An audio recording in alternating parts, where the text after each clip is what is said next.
everything was sadistic, like to hurt me. Like he got pleasure, he got off when I was in pain, not when I was in pleasure. That's what kind of like still screws with me, that there's men that want your pleasure. But I'm like, Yes. it's kind of hard for me to wrap that around in my head. I'm like, is that really so? Or is that, again, a love bombing tactic? Or, like. Like, wait, yeah, they're really out there? Like, there's somebody who would actually try to put my needs before theirs? Exactly. Hey, when you find them, let me know. Matter of fact, can we have a meeting? Where are y'all at, doggone it? Clearly. I went in the wrong line. I should have been in that line over there. Oh my gosh. Looking back, I'm like, he really had used every tool like in his toolbox, including the church that I was a part of. I mean, they still, like, I left there. Like, I mean, literally, I escaped that. Like, I called them a cult. That's why I got in trouble with them. They're like, how dare you? And I'm like, it is. I'm like, you support an abuser. I mean, 3.5 years ago, I started coming out. And I was telling you, like, the things he was doing to me, like suffocating me, like telling me he's gonna kill me, like strangling me. And I remember the pastor being like, so where is the sin in your life? And I'm like, well, hold up, what? Like, say what? And I mean, this is a person that's like very close friends with him even now. Like, he had taken such a stance against me from the get-go, because it's like, well, we know how you were when you were growing up. You were always kind of a little wild. I'm like, what does that mean? Like, you were nowhere near wild. But you get where I'm saying. I know the rebel, yeah. Me going and wearing jeans, me being so in the world or secular. What's up, my people? It's your favorite light M Boogie in this thing. Welcome to another amazing episode of the Can Be Broken podcast, where we are shining light on the darkness that is domestic violence and abuse. If you've never been here before, welcome to the show. We got 3 simple goals to educate, empower, and encourage. We're here to educate anyone who has never been in an abusive relationship, doesn't understand abusive relationships, why people stay, how they get there, why they ain't leaving. You might just find out. We're here to empower all of our survivors to stand up and share your story without shame, fear, guilt, or judgment, because you are strong, you are powerful, and your voice deserves to be heard. And to anyone who is currently suffering in silence, listen, you are not alone. You are not crazy. Abuse is not normal. Your feelings are valid. And despite how it may look and feel in this very moment, there is always a way out, and we encourage you to safely seek support. Now, y'all know what it is. We got to go ahead and hop up in this thing, because we're going to rise above these insecurities, release the burdens of shame and guilt, and revive our God-given power, purpose, and passion the Conf1dence Way, because we about to light it up. Y'all know what it is, and welcome to another amazing episode of the Can Be Broken podcast. We appreciate you showing up, but most importantly, this podcast will be nothing without the beautiful, amazing, electrifying, energetic, lovely lights, such as our guest for today, Miss Milya in the building. Pew, pew, pew, pew. I keep saying it, but I gotta say it because it's a new guest every week. One day I'm gonna get a soundboard and I don't gotta do all this. But this is where we are right now, and that is okay. That is okay. Milya, how are you doing today? To be honest, very good. Very grateful for this opportunity to speak out. Y'all, okay, before we even get into it, I just want to take a moment to say this is what it's about, because both of us have been through something that speaking for myself, wish I never went through. Did I learn lessons? Yes. Did I grow? Yes. Am I stronger? Yes. Would I still have preferred not to go through it? Also, yes. But Definitely. She just said she's feeling really, really good today. Very good today. And there are people who are going to watch this episode or who may not catch this episode, and they are in an abusive relationship, and they don't know if they'll ever be able to say, I feel really, really good, and it be the truth. Yes. So I just wanted to take that moment to say, out of everything that both of us have endured, I encourage everyone to try to get out, safely seek support, because the other side is so much better. It is so much better. The freedom to be yourself, the freedom to speak, the freedom to laugh, the freedom to live life in full color. It might be scary because what you've known, however long you've been there, but it's so much better. But enough of that, because we are here. You glow up. We are here for you, girl. We are here for you. So my first question is growing up, because for me, I didn't have abusive parents. I had a loving household, two-parent household, great siblings, great family, still supportive to this day.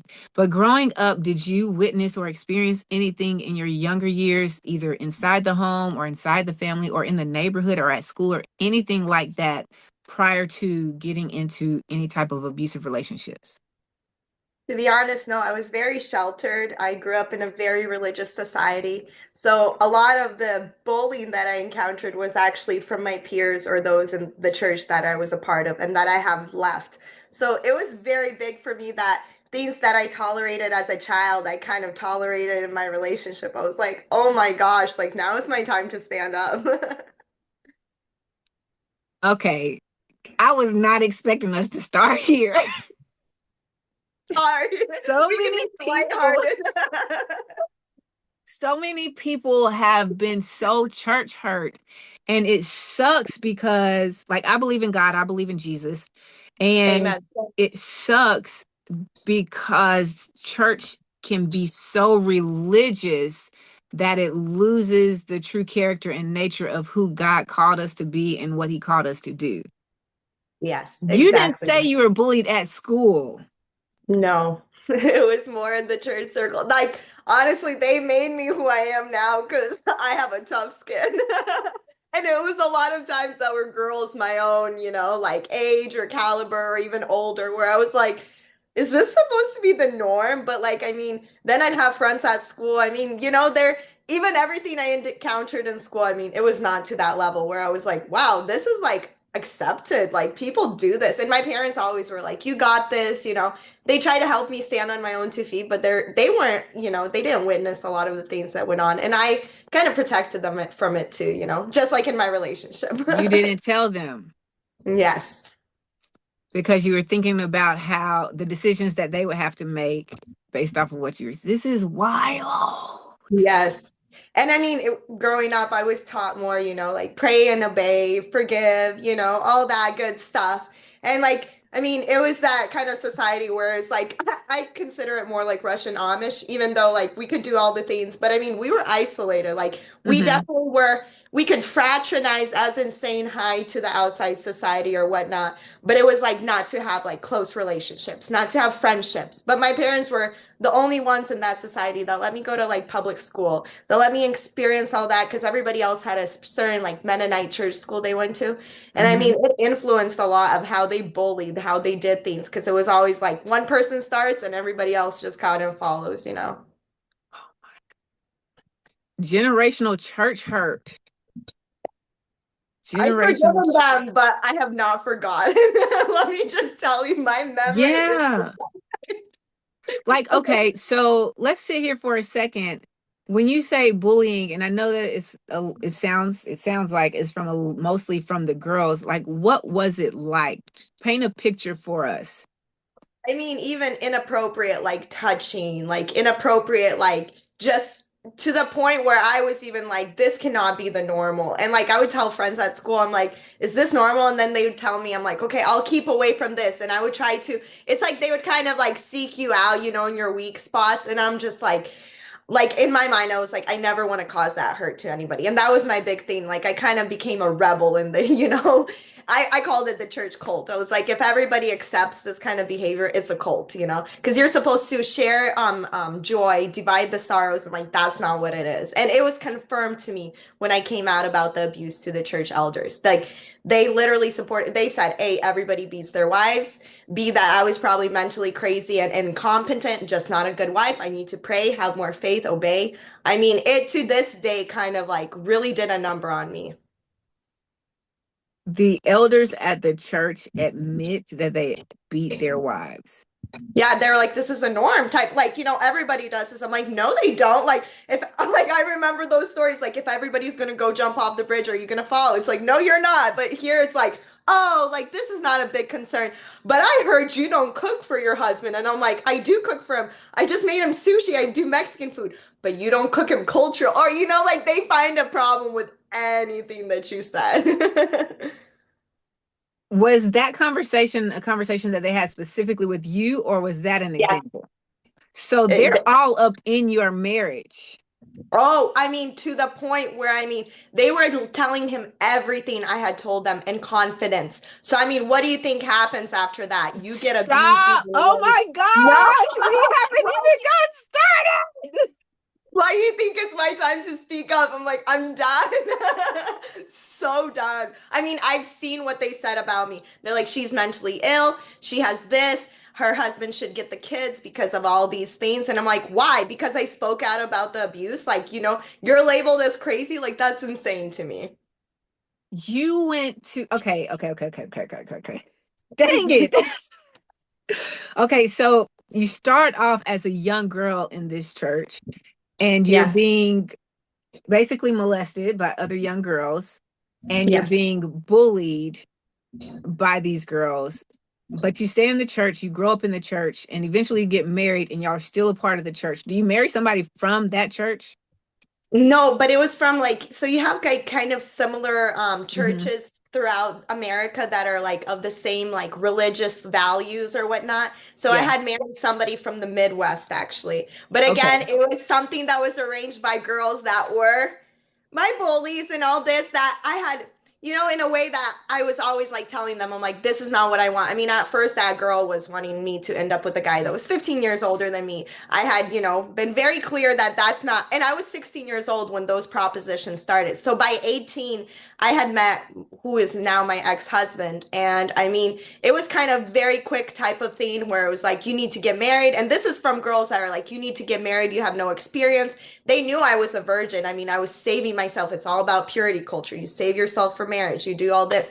And they literally honed in on that and were like, you need this. You did, or else you will not be obeying God and you'll go down a sinful path. It was to a point like it had very big impacts on me, even in the school type of scene, because like they would be influencing, people I'd be with or friends. Like in a way, it's like that was the way to get you back in and under like, their say so. Like you do what I tell you and you're going to be blessed or else you'll be cursed. And I was told that like you'll be cursed. Like any rejection I did before my ex-husband, it's like you'll be cursed. And it almost like made me like submit in a way like to whatever they do because I'm like, I don't want problems. I want to be good with everybody. I want to, have good intentions. But again, I didn't see the manipulation at the end of it. Now I do. Hindsight is 2020. But you keep saying girls, like how old are they? You're 15. How old are Yeah, they? they'd be like 2 to 3 years older than me. Some of them would be And 5 years there's older. and then wait, there's so many, there's too much to unpack. Mila. Dang But it. Okay, they wait. see examples of this, where I'm saying, like, how that thing, it's like the schoolyard bully usually is bullied himself and then he takes it Right, on right. those.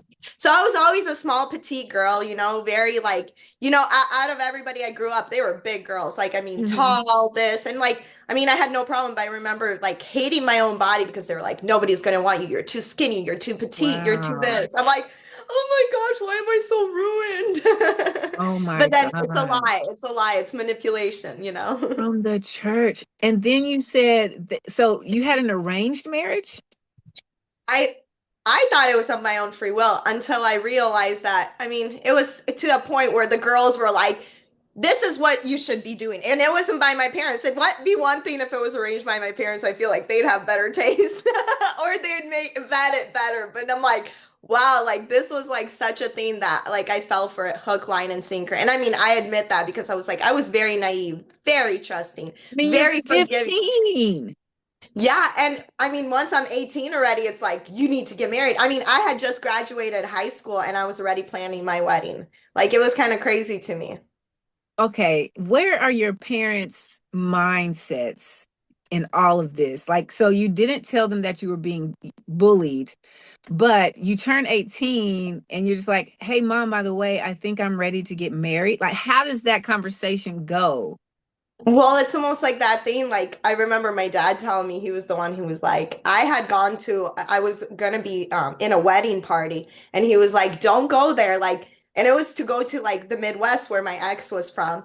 And I mean, that's kind of how the whole meeting was set up with him. Like, I mean, it was and I remember my dad's words still in my mind. He's like, don't go. Like, you don't know what's there. And I mean, like back then, I just wanted to prove it. Like, like I got this. I'm like old enough Mhm. to understand. And in the end, I'm like, man, I just went into that trap. It was an ambush. So let me get this clear. They set they put you in a bridal party. You're in a bridal party for people who have been bullying you. And Yes, the but again, wedding yes, is in the forgiveness. Midwest. I'm all about forgiveness. So mind Right, you, right, I right. put all the past behind me. Yes. So you're in the bridal party. The wedding is not where you're from, but in the Midwest. So you Yeah. go out there and your dad is like, don't do it. And you're like, no, I got this. They put me in the wedding. I've forgiven. All is well. I can see the signs. I know who I'm dealing with, Dad. I got it. And Well, while you're there for the wedding, I, they it was introduce you. my ex-husband. Like it was a very like I'm staying at somebody's house and like it was all set up in such a way. Like I had met him, then it was almost like, don't you want to marry him? It's like already that pressure, like he will be the perfect husband for you. You'll be the perfect, like it's already this brainwashing. I would only call it that. Or Yeah. grooming. Grooming. Yeah. So those conversations were being had the same weekend y'all met, like the same. So as Oh soon yeah. as you meet, they're like, hey, we know this guy. He's perfect for you. You're perfect for him. And you're like, really? Is he attractive? Was he attractive? It was the qualities that they said. I was always into like country boys, boys who could like, like kind of work with their hands. And that's Oh, what yeah. Oh, yeah. it didn't work before with who they tried to set me up. So they definitely did it in such a way. They're like, he's a country boy. And he even was like, I'm a country boy until we got married. And then he's like, I'm not made to work with my hands. I'm like, wait, this is a very big drastic change. So you were attracted to the qualities Yes, that like they told you. humble, down to earth. And it was that thing, like, I mean, he was tall, he was, Hmm. I was just like, it was funny. One of my best friends at that time, she was like, remember you saw a picture of him and you're like, no way, no what's But once I met him, I'm like, let me give him a chance. I mean, I laugh about it with my friends. I'm like, I did charity work for 12 years. You don't have to save every stray dog. Oh my gosh. It's like this sounds like a whirlwind, Mila. A It was. whirlwind. So like you graduate high school, you get invited to be in a wedding. The wedding is out of the state, so you go over there and then you meet this guy and they're constantly telling you how good he is. Does he show you from the time that you're introduced to him, do you feel like what they're saying about him matches with the character that he presents to you? He knew what to say. That's the Okay. whole thing. And mind you, I'm not even 18 yet. I was 18 when I got engaged to him. So I was 17. I was still a minor. A How old is minor. he? He was 4 years older than me. But he doesn't look like he looks a lot older. So you're 17 and he's 21. Yes. Those like that's the whole thing. Like you think girls have each other's backs, that's what I've heard in my life. But I'm like, I've experienced so much of the other extreme that I have a very close circle, like quality over quantity. And it's not about, like having so many friends. It's about trusting who you have as your friend. That's a big thing to me because of the things I went through. Right. Like, and I get even later in life, 4 years older is not that much, but 21 and 17 are pivotal points in your life. Like, legal to drink and not graduating high school yet are two totally like you're almost graduating college and I'm almost graduating high school. This is not okay.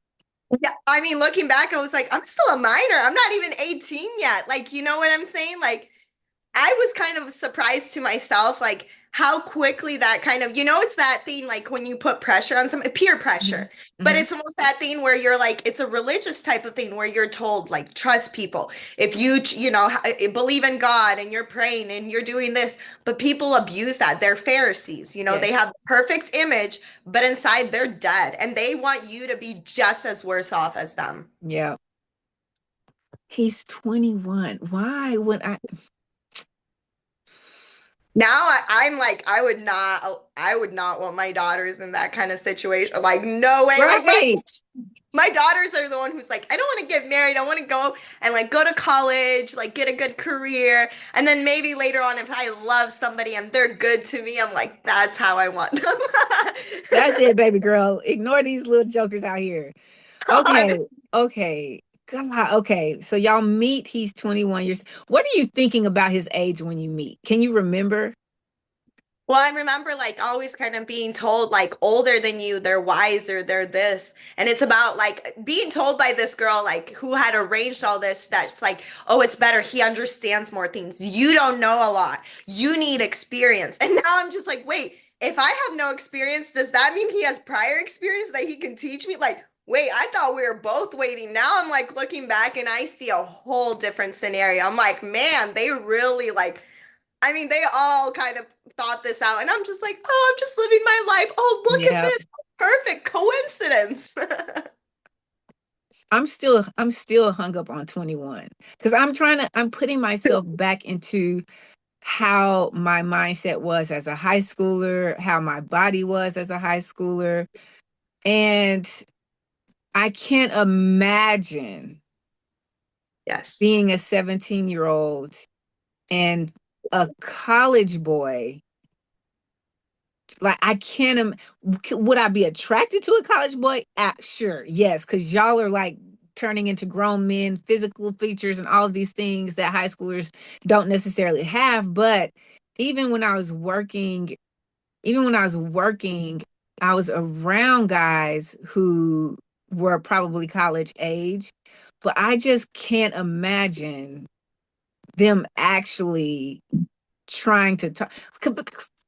But they know what they're doing. I get that they know what they're doing because But when it'd you're be one thing if I had that idea and I saw a guy I liked and I was like, oh, and we start this like very consent, like if it was fully consent, because I feel at the end of the day, I didn't have a say. I was just kind of Mhm. blessed into this thing where it's like, oh, well, if you do this, you'll be blessed. Otherwise, God may curse you and you'll never find somebody. And you will, it's like this and this. And That's you're like, crazy. whoa, I've been doing everything right until now. Okay, okay, like let me do this right. Let me you want to appease. Like now I am not a people pleaser, and I'm so happy for that. That's crazy to me. So you go to the Midwest, you meet this guy, you meet this man, this grown man, Man, and because he technically is, I'm not 18. he's a grown man. So how long are y'all there? Like a weekend? Yeah, we're there like a week.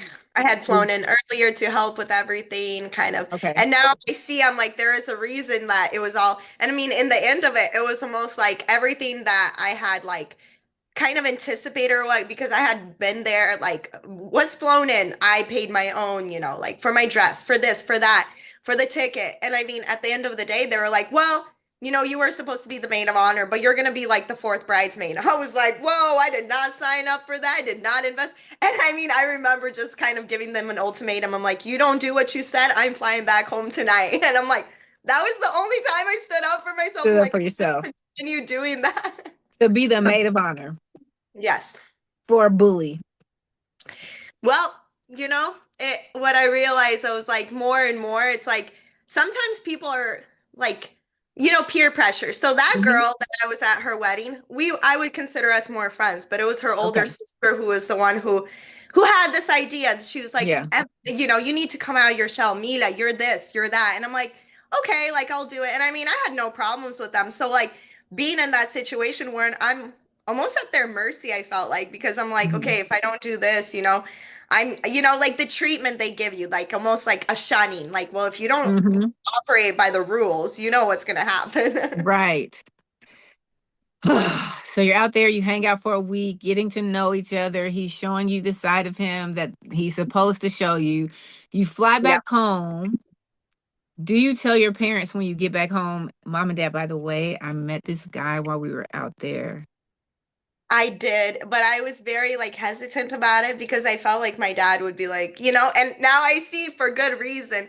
But I remember like telling my parents, I was like, and I'm telling my mom this, I was like, Mom, he was very upset I didn't text him back right away. Like there is red flags now that like I see. And then I'm like, oh my God, like, and he was like, you're not texting me back. Who are you texting? Like, and that's like, Yes. he barely knows me. Mind Yes. then he's convincing me, he's like, oh, we're talking back and forth. I have like limited, because back then I had limited text messaging. That's how it was, Hmm. so I Hmm. had like 1,000 texts a month. I had used it all on him, and he like literally told me how I can ask my dad to get more texts, like almost in such a way that it was such manipulation. But I was like, look, Yes. he's teaching me real life. Oh my gosh, like otherwise I wouldn't know how to ask my dad. Oh my gosh. Yeah. I'm not like I look back and I'm like I did not think like that this is honestly how my life was going to turn out. Like could I take it all back? Yes, I would to a point, but I am grateful for my children. I'm like Hmm. that is what makes it worth it. But otherwise I'm like I would never allow my girls like come Hmm. hell high water like fury. I would Hmm. never like stand for that. And especially other girls getting you into that. It's Yes. process. It is. It doesn't matter if you're a man or a woman. You played a part in that. Yes. The control is a flag. Like, and here's another thing that they do is they present it.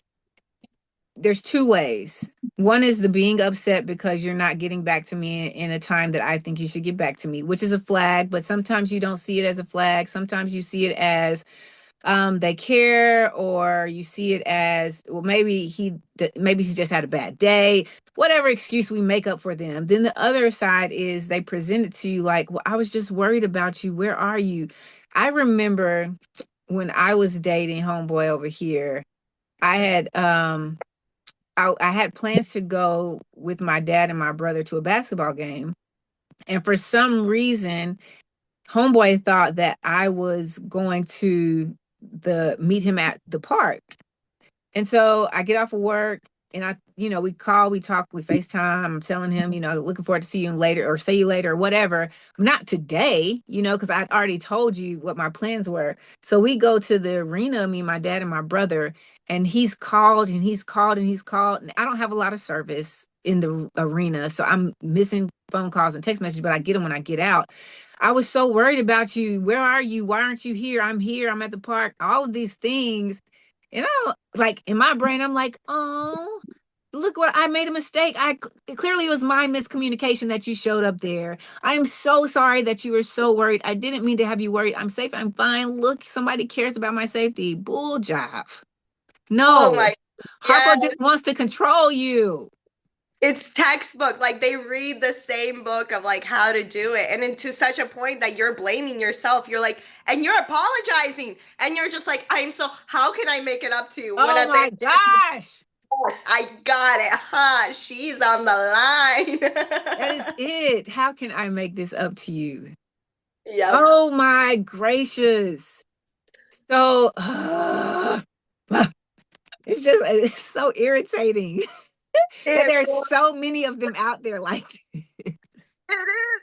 That's why I'm like, I am so happy to just be on my own. Like this feels good. yes, Freedom, yes, freedom. yes. It's like they're little gremlins and they multiply and they're just spread out everywhere. So you come back, you're hesitant to tell your parents. He's showing signs of control and manipulation and aggression because you're not texting him enough. And then you run out of text messages and that's still not enough. Like, what are we even talking about? At like 1,000, I don't know how many texts I send a month to one person, anyways, but 1,000 text messages and all of them are on him in a month. Yeah, I mean, he would not like he asked me like every time, like, are you texting somebody else? It better just be me. Like it was Oh already to my gosh. I was just a stranger to you, but all of a sudden now, like, you're mine. Like, and I'm gonna make sure, like, I felt like honestly, I was owned by him already at such an early because I'm 17. I'm like Hmm. still figuring out high school. I'm still trying to like it was my last year. And I was like, okay, like I have so many things to do. And I remember even in my studies, he would be like, I need to talk to you. Or we'd be emailing back and forth. Like I remember going into like emails and there's like notes you could edit or whatever. And that's what we did. We did it like because my text messages would run around and it would be like the most like I went back and looked through it and I was like, girl, what were you doing? And I mean, he could not spell for the life of him. And I had like Oh I was my that God. like I don't mind. I understand people. I've translated for people. My brother has Down syndrome. I'm very Mhm. understanding where people come from. But again, it was such a manipulation tactic. It's like you know what I was trying to mean. So even if he said something and it was meant in such a way, it was like, oh well, I just misspelled or I just misspoke. And I always Yeah. was just like now looking back, I'm like, girl, how did you read this? Wow, you were this Yes. way. And they say that oh my gosh, the you know what I meant. No, I don't know what you meant. I know what you said. Yes. The And I only mean, person who know what you meant is you and the people in your head. and then at the end of the day, you're just like, man, yeah, it's probably me. I need to like educate myself, educate yourself. And you're like always just trying to like up another level, but that's not what it's about. They know already. They're reeling you in slowly but surely, you know? And it was already to that part where he's like, I'm going to come down soon. And like, I mean, mind you, we're talking. We're not even like, he didn't want to date me, he said. But I mean, it was very quickly for when he came down here, he was supposed to stay with that girl that had us, you know, Mhm. he had like arranged this all. He was supposed to stay there. Something didn't work out on their end, and I had to take him in for a whole week. Mind you, like my parents are very understanding. So like my dad's always been the one to help people. So he was like, well, you know, if that's a way to help. But now I see it was a manipulation too. I was like, girl, how did you not see it? And I mean, Your I was parents, wait. So y'all aren't even in a committed relationship. yeah. This guy says, I don't want to date you. Yeah, because I'm all only thinking about marriage. So the fact is, he already had made it in such a way, like it was kind of crazy to me, like no dating allowed on his end because his family was very, you know, religious. And I was like, okay, I understand in our society dating was kind of taboo, but couples did it, you know. But here Uh-huh. it's like back and forth with a person who is almost your boyfriend. I mean, he took that place, but then it's like, I'll only be your fiance. And it was almost that thing where you're like, that's the level you're reaching to because you're like, well, okay, I guess, you know, that's what I gotta do, you know? Wow. Like, And show so me, you know, prove it type of thing, like that you love me. Like, you know where I'm saying. your parents let him come last minute and stay at their house. Well, they were very like my mom like already had known we are talking. I was like, "Mom, I think this he's serious. He has good intentions." So my parents were always like I feel like it was a way like he knew about my parents or like how accommodating, how kind they were that he Hmm. used that to his advantage to the point where I was like, "Oh my gosh, like I now like I have a bigger thing about the fact that he took advantage of their kindness too because Yeah. I'm 17. I'm still a minor, mind you, you know? And he Yeah. you know, he had it in his mind worked out so well. Like what I can't say because of what I've been through in life. I can't say that I'll never do something. I can't say that anymore. But as a mom now, if my daughter is 17 and she's dating someone who's 21, I would not agree with it. But I don't think, let me say that. I can't say I'm definitely not. I don't think that I would let this strange 21-year-old man in my home to stay and spend the night there while my daughter's a minor. But mind you, he's talking about marriage. So I'm, you know, expressing that No, to my parents. yeah, I get it. They're like, okay, like his intentions are good. Like, you know, and even my dad was very strict. Like when he was there, like, you know, I mean, you know, there was no affection, there was no nothing, you know. It was pretty much like getting to know each other. But Hmm. because it was almost like that con man type of thing. It's like, oh, I have nowhere to stay. I have nothing. And I came all the way more than 1,000 miles, you know, and they're not giving me accommodations. Can you help me type of thing? And like now I just see it like he played it in such a way that I mean, we were all like I feel like my parents now like they're on a whole different level where they're Yeah, like that it's unacceptable everything from the beginning. And I told my dad like even more things. He was like, I can't imagine that we didn't see this. But I'm like, he yeah, showed everybody the right sides of him, yeah, you know? absolutely. He got my Absolutely. confidence. That was his whole thing. He was like, he has this whole like 10-year plan. This is what I'm going to do. I'm very serious. And my dad's all about, he used to work with youth in the church and everything. So he's like, well, that's good for him. Like he has motivation. Like he knew it. And mind you, he had asked me, he had like literally got all the information he needed how to manipulate my parents because he asked me certain specific questions that I look back now and I'm like, that was all like, he's pretty much taking notes like, I got to That's do what this. they do. They are And I mean, constantly taking notes. like, They are constantly taking notes and they're learning. And that's the scary thing because when you're getting to know someone, you're not automatically stepping into it thinking this person is going to take everything that I'm giving them to use against me in some form or fashion. Like you want to be open because I want you to be open with me. I want to be open with you because we need to get to know each other. But you just don't know who's out there to get to know about you in order to control as much of your life that they can control. That's outrageous. And then they try to play any and everybody. everybody. And that's what I'm saying. Looking back, I'm like, he really had used every tool like in his toolbox, including the church that I was a part of. I mean, they still like I left there. Like, I mean, literally, I escaped that. Like, I called them a cult. That's why I got in trouble with them. They're like, "How dare you?" And I'm like, "It is." I'm like, "You support an abuser." I mean, 3.5 years ago, I started coming out, and I was telling you like the things he was doing to me, like suffocating me, like telling me he's gonna kill me, like strangling me. And I remember the pastor being like, so where is the sin in your life? And I'm like, well, hold up, what? Like, say what? And I mean, this is a person that's like very close friends with him, even now. Like, he had taken such a stance against me from the get go because it's like, well, we know how you were when you were growing up. You were always kind of a little wild. I'm like, what does that mean? Like, You were nowhere near wild. but you get where I'm saying. I know the rebel. Yeah. Me going and wearing jeans, me being so in the world or secular already gave them like this edge where they're like, Mhm. well, we always knew you were on this, wayward path. And I was like, I kept myself pure until marriage. Like, what the heck? And it's like, they were questioning that. They were like, did you actually keep yourself pure? He said that he forgave you and he took it, like, he changed his story so continually, but everything he would say with them, they believed him. They're like, well, he said that he forgave you for going and you were not, like, you were broken and used by the time he got to you. I was like, oh my gosh, What? yeah, like, and I mean, they're literally saying this as fact, not asking me my side. They already made their stance where they're like, well, the sin must be in your life. This is outrageous. This Yeah, conversation is so needed because there's so many people who have experienced church abuse and it's not talked about. it's not. I mean, literally, I was silenced to the point where the pastor, I wrote him a letter in Russian. I gave it to him and it detailed a lot of the abuse, this, and I even asked forgiveness there. I said, I'm sorry if how I looked or what, because they would see me wearing tennis skirts outside of church and they're like, oh, look, she's so unholy. Like, she's a harlot, pretty much. She's this and that. And I apologized for all that. And I remember he took that letter and he asked me if I had shared this information with anybody in the church. I'm like, yes, there is copies with other church members.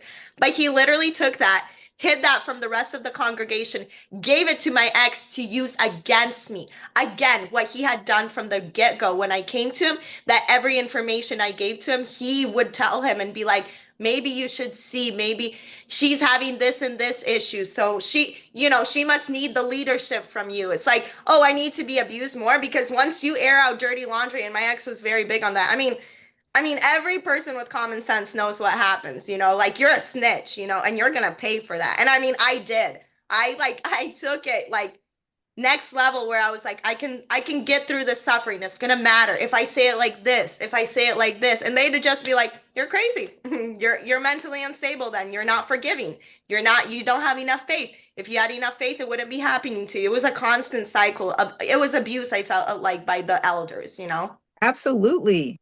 Absolutely. So he comes, stays a week with you or however long. visits you, everything is manipulation, but in the moment it feels okay.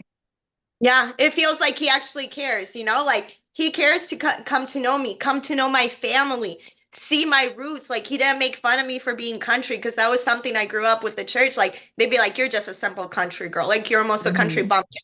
Like, and I'm like, "Look, he's understanding. He's one of like my kind of people that's so down to earth that money isn't a problem." Until like I would see he'd be like, "Give me this gift or do this for me." Like I was like, and I would go through with that. Now I'm just like, my goodness, like I cannot Mhm. believe. Mhm. So how long, you said you didn't get engaged until you were 18. So Yes, how long after y'all met in the Midwest was it before he proposed? well, I met him in September of 2012, and we were already engaged in May 2013, and we're already Okay. married in September 2013. So he told me the engagement could not be longer than 3 months. Like it was some rule that he made that I'm like, okay. And now looking back, even his dad was like, maybe you guys should put off the wedding till December. And I remember he was like, no, this is something in my family. Like, and he had lied to me about so many aspects that I was like, I don't want to go against his family. And now seeing, I'm Yeah. like, they were never on board with me being their daughter-in-law. And I'm like, now I see kind of why. What? But I was like, it's probably because I'm just too like, and he always said, you're really American, like they're not used to that. And I Mhm. blamed myself. I was like, okay, I must do this, I must do that. But I mean, I remember his parents did not accept me, like his mom especially, where it was like, are you sure about this? And his dad about the wedding. And I'm like, I should have taken that as a sign and just ran the other Yeah. way. It's like, I will prove it to you. I Yes. I have good intentions. That right there is the thorn, like it's the thing, the need, the desire, the I don't know, the feel of obligation to prove ourselves to people. We don't ever have to prove ourselves to people. You're enough. Validate yourself, accept yourself, approve yourself. And if there are people who don't go along with it, those people aren't for you and you're not for them. And that's okay. Man, like I hate that so many of us ended up in these types of situations because we have this thought that I've got to prove myself to you.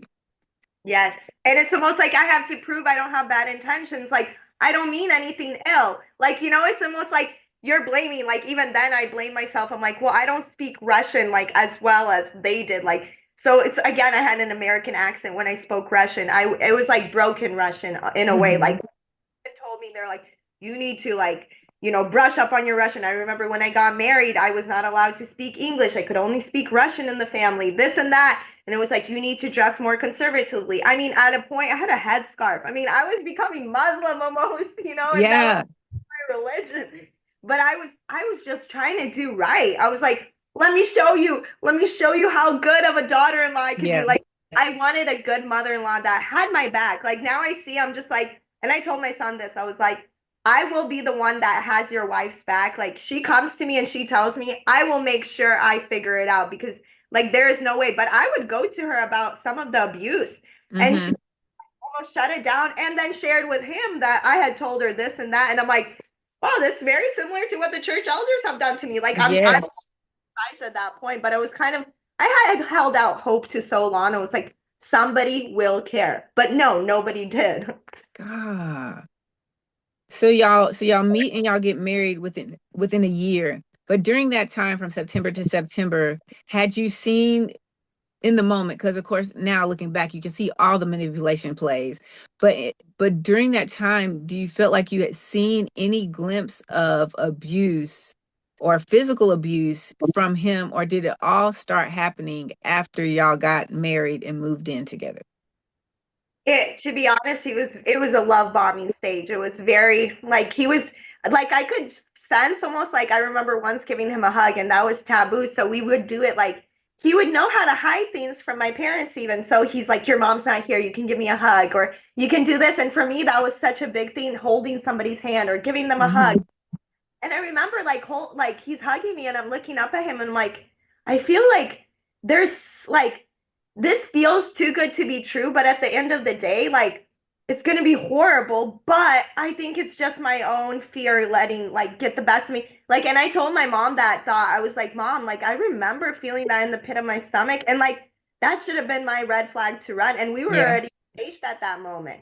And I was like, man, I really was blind to it because I was like, no, he has good intentions. Like, don't Hmm. let your like overthinking get the best of you. Like, I'm almost like trying to like tell my Yeah. nervous like he's a safe person when obviously he was He not. But was after not. we got married, it was like this. Like literally the day we got married, like everything switched. Like we said like, our I do's and everything like that. And I remember even like him kissing me at the wedding. It was like he was like, I don't want to make anybody jealous. And it was such a quick kiss. I was like, that's like, and I mean, we had not like done any physical affection. I was like, that kind of feels disappointing. And then like he'd Mhm. be kind of mocking me, like we'd be kissing for the pictures, like you're trying to eat me alive. Oh, that's not a good look.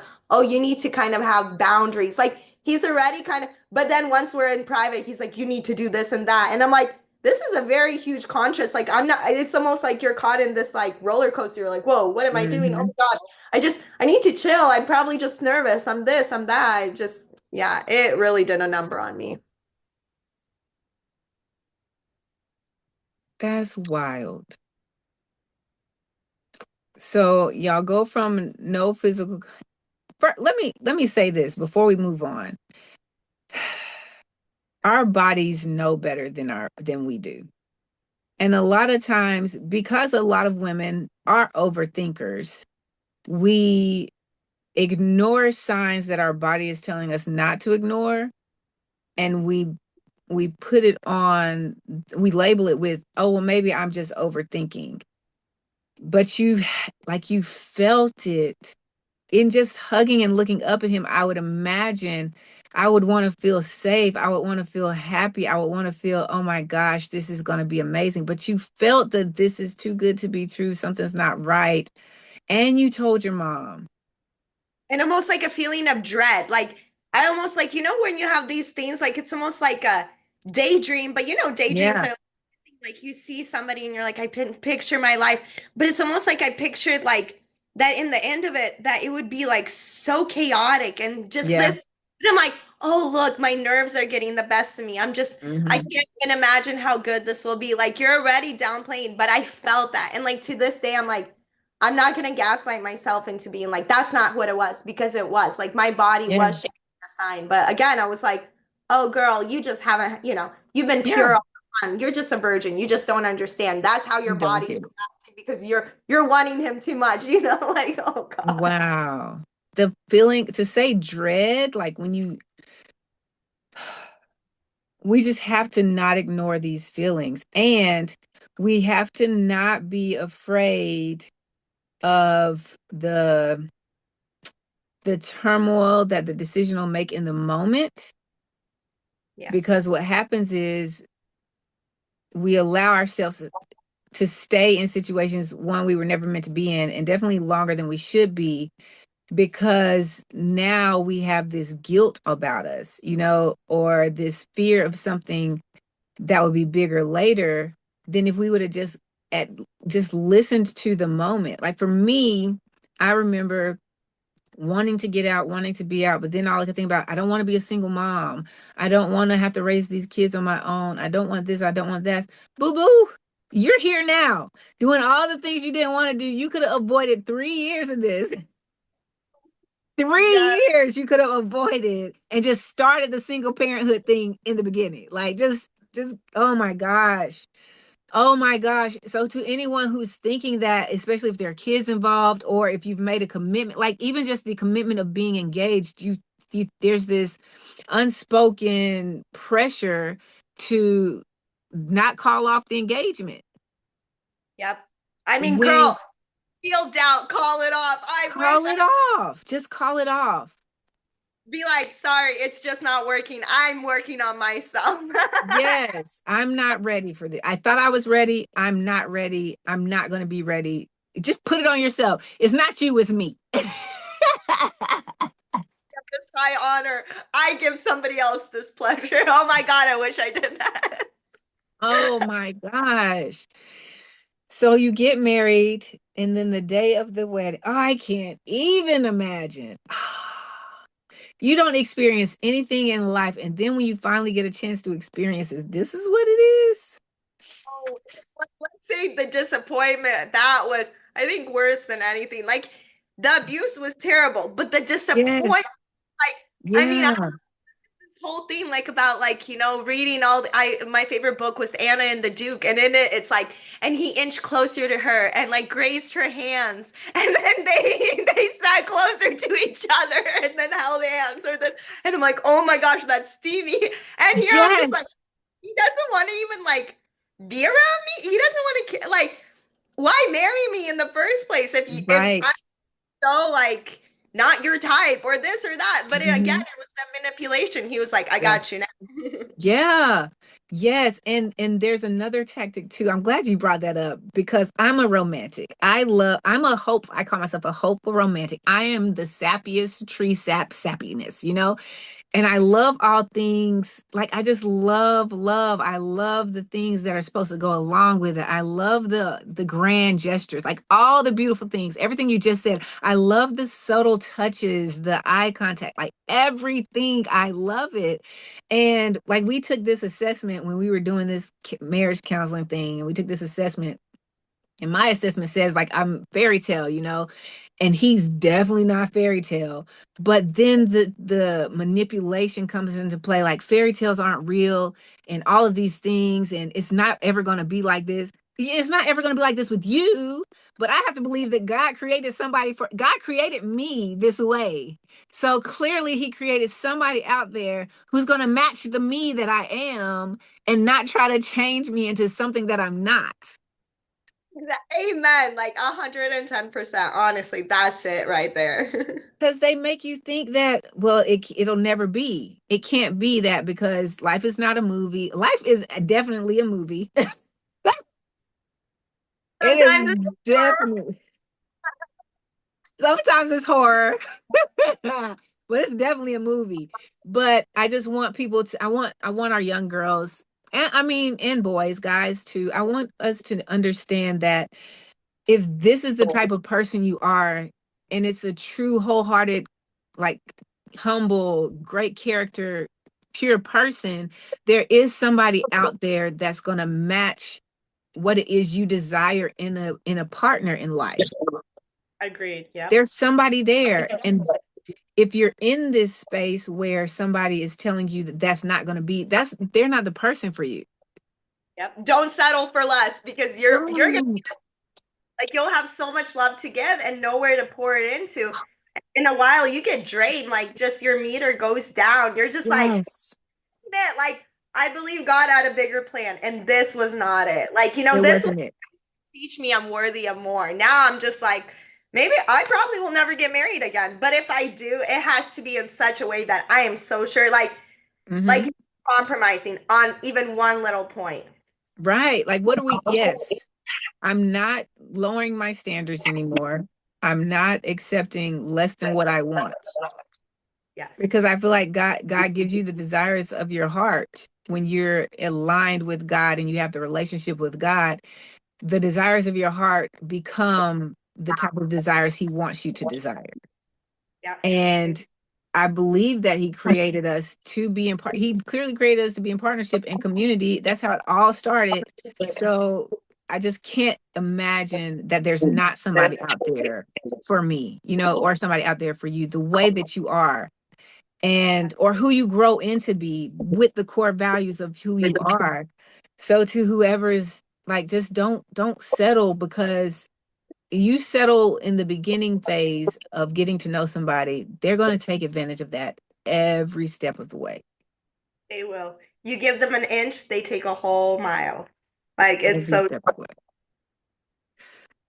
So y'all get married, you say I do, you get this underwhelming kiss, then you barely get affection and hugs, and then you're told to be somebody completely different in private than Yes, what you it's a, can be in public. you gotta do, like, and it was like, I really, like when somebody brings out the best part of you, it kind of flows naturally. Here I felt like I was not prepared for that, to the point where I was like, wait, like I remember I had booked the honeymoon suite where we stayed at because it was like 40 minutes out of town from where our wedding was.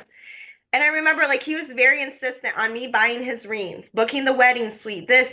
And almost like it was to such a point, like instead of him taking care of me, like, and that's how it turned out. Like, you take care of my needs. You know what you got to do.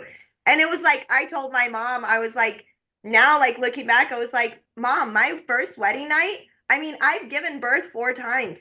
It was worse than labor. I would much rather give labor and birth than what my first night was. Like, I mean, I remember even afterwards, we're flying to our honeymoon in the Bahamas. And I mean, I can barely function or move. Like, my body is in so much hurt.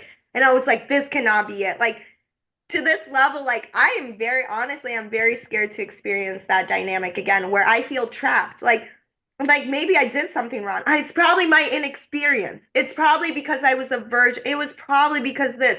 I just I should have, studied up on this. But again, I was already like wanting to, do everything right in the bedroom. So I mean, I already like even asked my friends who were very much more, liberal than me or whatnot. I'm like, what do you do? Like, I got all the tips and tricks, but I'm like, something's not working. And then I was like, it can't be that he's abusing me, like, not so early. Like, it's gonna take some time for him to get, but I mean, it was from 0 to 10 level of like pain, like to the point where I'm like, pushing out a baby was a lot easier than that. Like having all the childbirth labor and pain was a lot easier. The bleeding afterwards, like everything, where I'm like, that's not normal. And he was like, it's because you were a virgin. So he admitted he knew I was a virgin, like, but later on, again, it's like the story gets changed for his benefit. You were bleeding on your wedding night?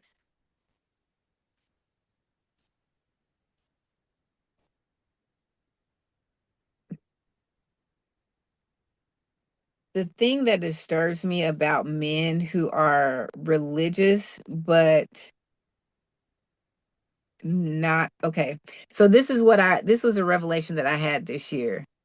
There are children of God and there are men of God. We're all children of God, but every child of God who's a male is not a man of God. I like that. That is so true. What disturbs me though is that you have males fronting and presenting themselves as men of God when they're really just children of God.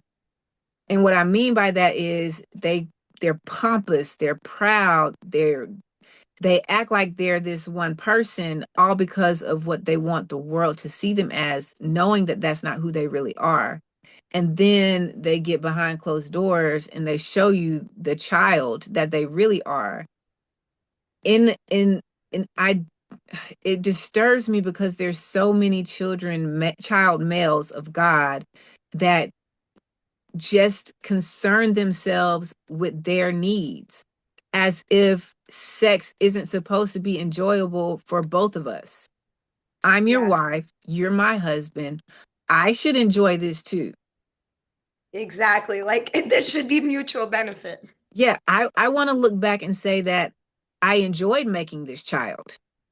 Yes. I can't say that. I I actually don't enjoy that night.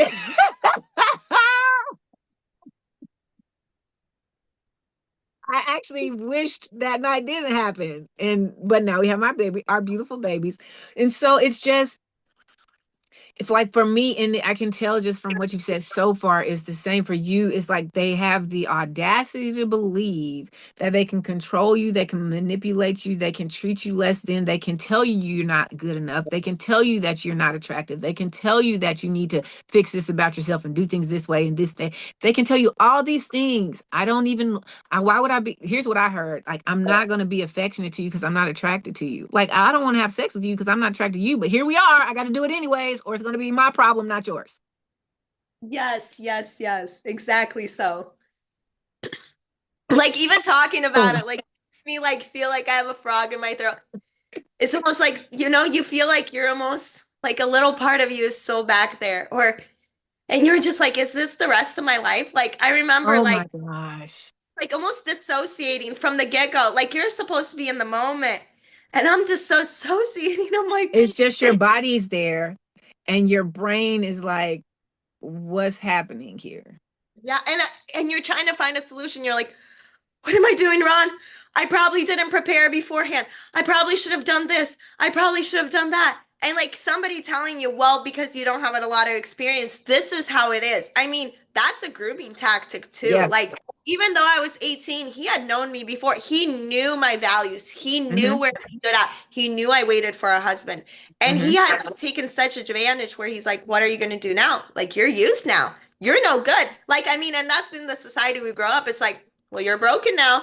So you Hmm. better stick with me, or else I will shame you and I will make sure your reputation is ruined. And I'm like, I remember back then I was like, well, maybe I think I got this. I can figure out a way. Like, like I can figure out a way that he's gonna like find that good part in him. But I mean, I explain it only as sadistic. Like it was sadistic from the get-go. Like Hmm. from me losing my virginity to the day I left, everything was sadistic. Like to hurt me. Like he got pleasure, he got off when I was in pain, not when I was in pleasure. That's what kind of like still screws with me, that there's men that want your pleasure. But I'm like, Yes.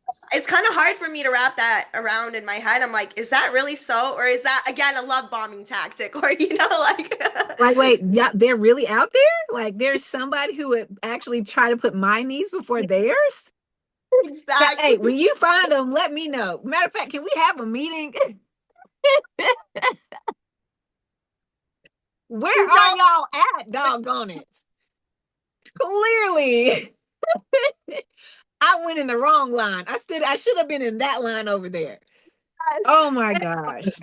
see, like, couples even where it's like, the guy will take that, like, like I remember being cold and him not even wanting to give me a sweater. Like, I see couples even like that, like, that he's willing to do that or even carry her across whatever, the like muddy puddles or what. And I'm like, it's possible. Like, I still get hope from that. Like, seeing all Yes. the, like, there is hope. I love seeing that kind of love. I remember it was another controlling thing, but I had to go somewhere and he didn't like, so here's his manipulation. Here's one thing that he manipulated me with was our vehicles. And I didn't see this and I didn't realize this until later. But when we got together, he had a car and I had a car. Then we had our son and we get pregnant with the twins and it's like, okay, we need to get something bigger. So the plan is to trade my car in because his is older, trade my car in for something bigger. Well, he then says, well, I want to go ahead and give my car to my cousin. It sounds like a great plan. I'm looking out for family. I'm going to give my car to her so she can move. This will help out my auntie. So my aunt's not having to take all of her children everywhere. Somebody has a car, she can get herself to work. Everybody, that works for them, and we'll have a car for us. But what really happens is I'm removing this other vehicle, so we only have one car in this house, and you can't leave without my permission. Yes. Wow, So that's crazy. Like you're saying about the cars, I'm like, that happens. Like I thought like in my mind, I'm like, oh, I probably played it out wrong and this is why it happened this or this way. I didn't budget enough, but like it was a tactic he used. Like remembering him taking the keys and being like, you need to tell me where you're going. Then seeing he's tracking me everywhere I go. And I mean, I was like, why? And it was like, you spent 5 minutes longer at this store. I'm like, oh my God, like this can't be normal. Okay, I'm probably overthinking it. He just cares for me. nope, they don't. I heard that one too. Not the 5 minutes. I did find out after I left that he did turn on, like he did the whole connection thing with phones so he could track my location, but it wasn't to my knowledge. But one thing is like, I know you don't care about me. I like, part of me knows you don't care about me, but then the other part of me is like, but does he? So it would be times where like I would want to go somewhere to grow, like the grocery store was the only place that I could go and have peace for a moment. And there would be times where I want to go and it would be like, well, let me know when you get there. Let me know when you're on your way home. Or no, I don't want you going out this late. It's dangerous. And I'm like, I'm living with the biggest threat in my life. Like I'm living with the most danger. I wake up and fall asleep to it every day. Yes. And you're concerned about me being out there. I was not concerned about anybody out there. I'm like, try me. I have enough experience now where I'm like, let me take it out on somebody. Try to hijack my car. Try to take me, please. Oh my gosh. And it was all a front. Like you don't care about myself. It's not about caring about my safety. It's about you knowing exactly where I am, exactly how long it should take me to get back home. Why are you out there? Who are you talking to? What are you doing? Let me see your phone. Who is that? Like it was just so outrageous. So wedding night was trash. The whole marriage basically was trash. And That showed what the future was going to be like. oh It's like, my gosh. Like I hate that I hate that these men really don't care about like it being about both of us. Like this is supposed to be a connection that builds a stronger relationship. That's what God intended it for, plus to make other babies. But like to have the audacity to treat somebody like trash, to basically call them trash to their face and then say, you're ugly, you're too skinny, you don't look good, come serve me. Come yeah. please me in bed. Like Yeah. what? It felt like slave, honestly, like I felt like I was a slave to him. Like he Hmm. had purchased me in Hmm. such a way where I was like, so I'm just meant for sex? Like that's all I'm meant for? Like I wanted to be a wife and mom, mind you, my whole life. Like Yeah. I feel like one thing I cannot forgive, like I've forgiven a lot, but that those experiences were robbed from me. Yeah. Like robbed. Like being the best like wife or the best mom because I was not given that environment or that Hmm. opportunity. But again, I was blamed for that. Like every miscarriage, I had 7 miscarriages in the course of 12 years. What? Yes, I was blamed for that. And a lot of it that he caused because he would get angry when I'd get pregnant instead of being like I've never had that thing, where you see couples and he's like so sweet and like all that. Like I Never. always imagine that. Like I Hmm. I literally would go to bed with the thought, I'm like, maybe one day, or like, almost like this fantasy. It's like, well, maybe it's just in movies, or I'm just setting myself up for failure because it's not. But again, it's like you see what that person's meant to, and then Hmm. they're blaming you. And then I remember being like, I want you to share with me. And he's like, I have no feelings about this. Then I see he's sharing with coworkers, and that was just when we were married. Like, oh, she didn't give me a son like I wanted, and I just feel like so betrayed. All these things where I'm like, I thought we were both suffering this loss. I didn't know, like, it's now my fault. Now this. I'm like, it was Yeah. tragic for me. Like, I was calling him from work. I'm like, I'm having the miscarriage. I'm fainting out on the bathroom floor. I'm passing like the baby and everything because I was already like 4 months along, and well, like three and a half already. And what was crazy to me is like my mom was the only one who took my calls, who was like, maybe call ambulance. And I'm like, no, I just want to be on the phone with you. He's probably gonna come now. Like he knows, like he was working in the medical field. So I was like, he understands the severity of this. And I remember like once he came in, because he worked night shift, once he came home in the morning, it was almost like just back to business. I was like, I need to be taken to the hospital. I'm like, and I remember like saving, because like when I passed the baby, like I saved it all like in like a little Ziploc bag, put it in the freezer. I'm like, let me show the doctor. And he's like, you don't need that. Like this is just pretty much waste. Like it was almost such a thing where it was like, wow, maybe I'm just too dramatic. Like I should just be like, oh, this is just a process of life. But like laying there in like the office where they're like doing the ultrasound, and like just previously at an ultrasound where the baby's heart was beating, all that. And now I'm having like internal ultrasounds, all that. And they're like, there's no baby, nothing. Like, you passed it all. So in a way, it was good that I didn't have to have like surgery or anything to like Yeah. clear it up. But it was like to the point where a doctor comes in, and I mean, mind you, he's sitting there and he sees how the doctor, like how I saw it, I felt like it wasn't something that was informed consent. He just literally like puts his hand up there. Like I felt like it was such a invasion of my privacy and this. And he's like, oh, you're so tight down there. It's like you weren't even pregnant. You guys can get pregnant again.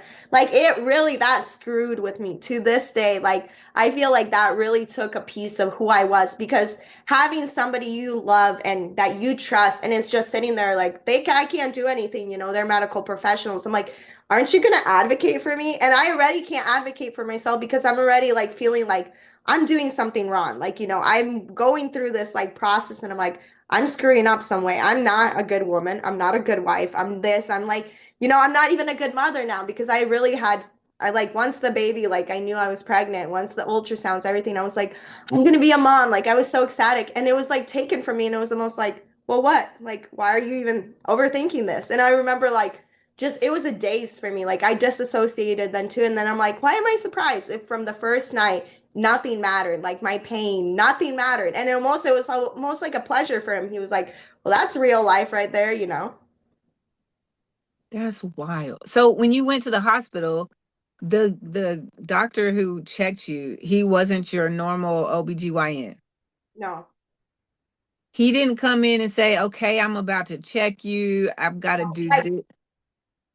like literally I would consider it like he fisted me to just see how it was up there if there was something that was retained. He didn't tell me anything. He was just like, I want to make sure that you guys can get pregnant again. Like that was the whole thing. Oh, and then it was almost like I told my like I was like, wait, did you see what happened? He was like, oh yeah, that wasn't really right. And I was like, why didn't you say something? He's like, I couldn't. Like it was the most anything I ever. And I'm like, wait, maybe I'm just overthinking this. But then like I almost felt like, I mean, that doctor was very old.